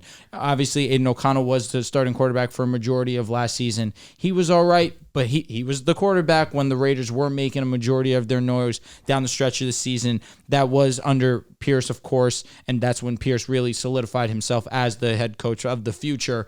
But you go as far as your quarterback takes you, and if you're not going to field a good to great quarterback, I have difficulty seeing how you're going to make the playoffs in this strong conference. And the last team, of course, the Denver Broncos. How will Bo Nix look in his rookie season? This whole season is going to be focused on Sean Payton and Bo Nix because this was the guy that Sean Payton decided pre-draft was going to be his decision at pick 12, trying to sway other teams to trade up, knowing all along Bo Nix was our guy. This whole season's making sure that he is set up for the future and progresses in the right trajectory. I believe in Sean Payton, but again, as the 6th quarterback taken off the board, there's going to be a lot of scrutiny thrown your way if you don't produce, and I'm just looking to see how he looks in his rookie campaign. You know, Chris Sims got that 100% right. I was watching one of his podcasts when he was going over his quarterback list because, you know, that was a very controversial list. And he was talking about Bo Nix. And he said that this is before the draft, like a month before the draft. He was like, if Bo Nix is there at 12, there's no way Sean Payton is passing him up. Yep. And I thought at the time he was crazy. I was like, I could see him. I'm taking Bo Nix. You know, just Bo Nix. You know, who cares? But no, he took Bo Nix. And the more and more you watch the tape, man, listen, Bo Nix, they talked a lot of trash about Herbert his last year in Oregon. They ran similar offenses. They really weren't pushing the ball vertically down the field. He was really a big dink and dunk, and that was the majority of their offense, similar to a Bo Nix who broke the record for best completion percentage in college football history. I mean, he was the most accurate quarterback we've seen in college football, not just last year, all time. But again, that was the offense. And their big concern is that he can't throw the ball deep down the field. I think that we'll see very quickly that that's not the case. Detroit Franklin? It's going to be a movie. I'm really excited. Hopefully Cornson decides to stay so he has a veteran to throw to. Hopefully Tim Patrick can stay healthy. But again, I'm not expecting to win an insane amount of games. I'm not expecting to be a 500 team. I'm solely going in focused on every single matchup. How is Bo Nix looking this week? That has to be the priority. Could you give me 5? Just could you give That's me it. 5? That's all I need. Did you see that Patrick Mahomes in one of these recent episodes of Raw was in attendance, and the one in Kansas City? Uh-huh. It was a couple weeks ago. Knocked him out with the ring? Yeah. Patrick Mahomes is there. I only saw recently that he was at the Mavs game with the Black Diamonds. Oh, Didn't see that. His diamonds are dancing. Bruh.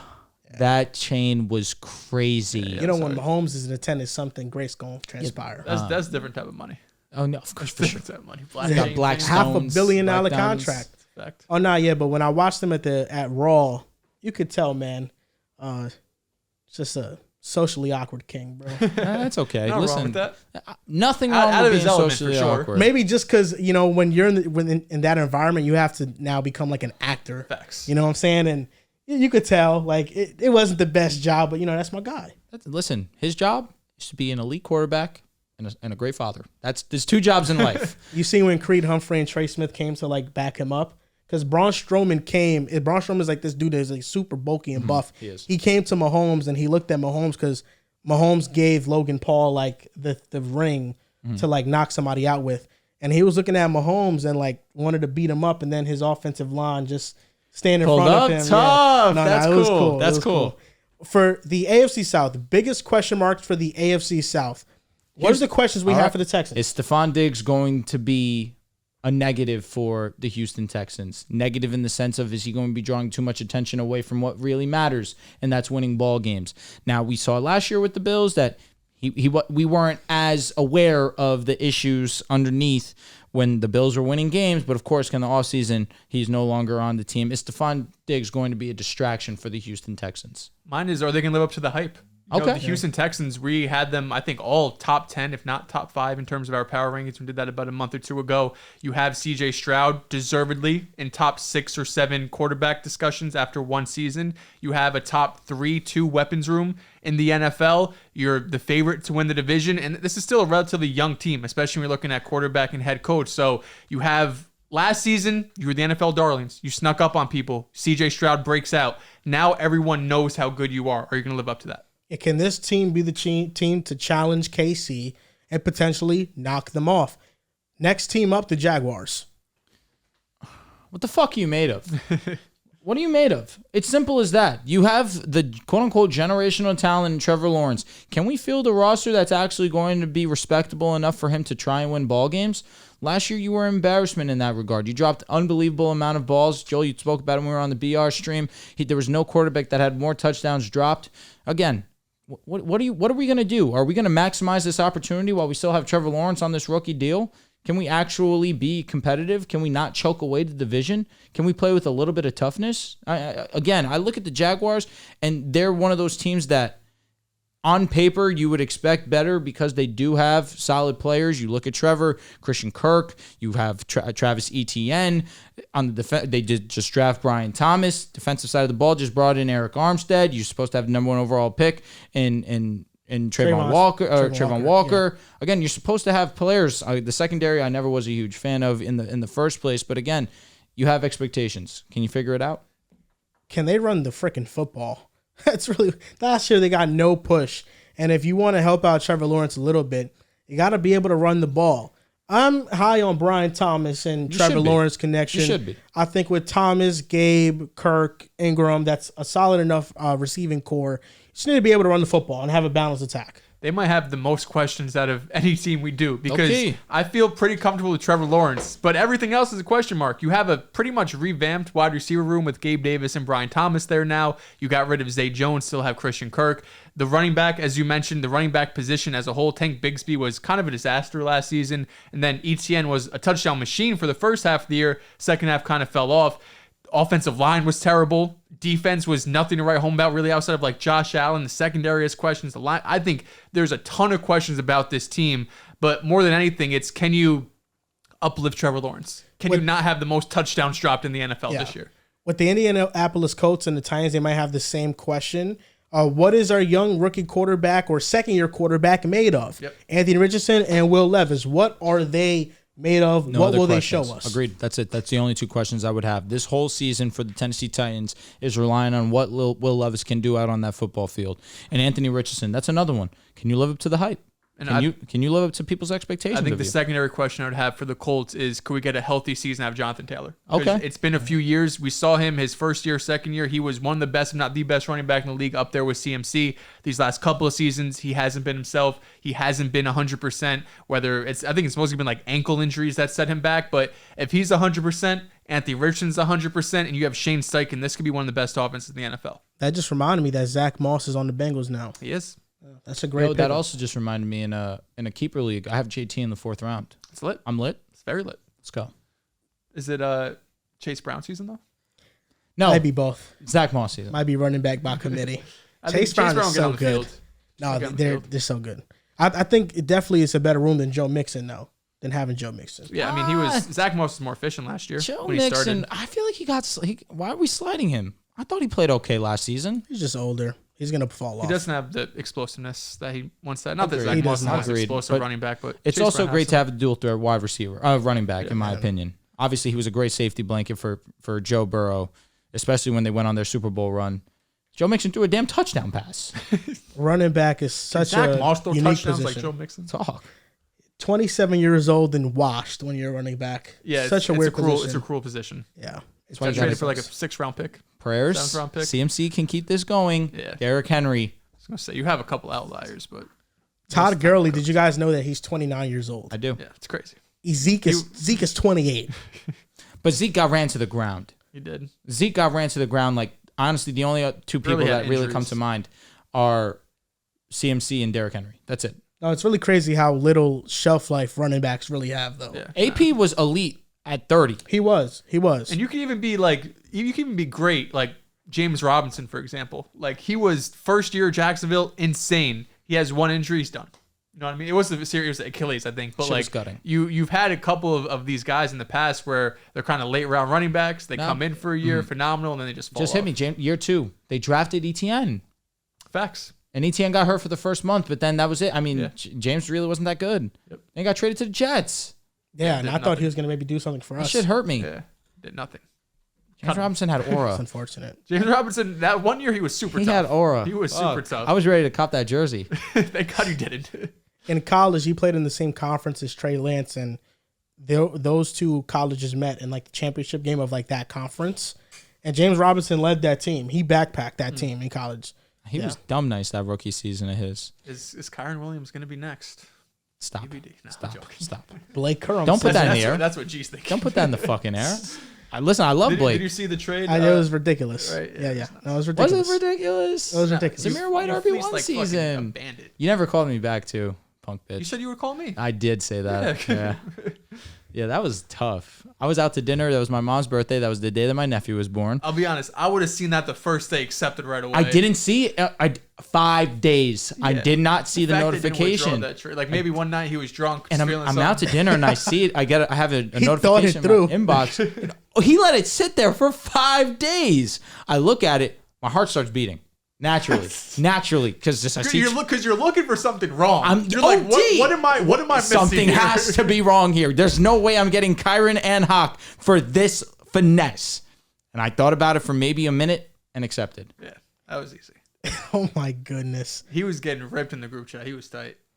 But that's going to do it for this episode of Pick a Side Podcast, episode 378. You guys can follow us on Twitter at Pick a Side Pod, on Instagram and TikTok at Pick a Side Podcast. Thank you guys for watching, and we'll see you guys next time.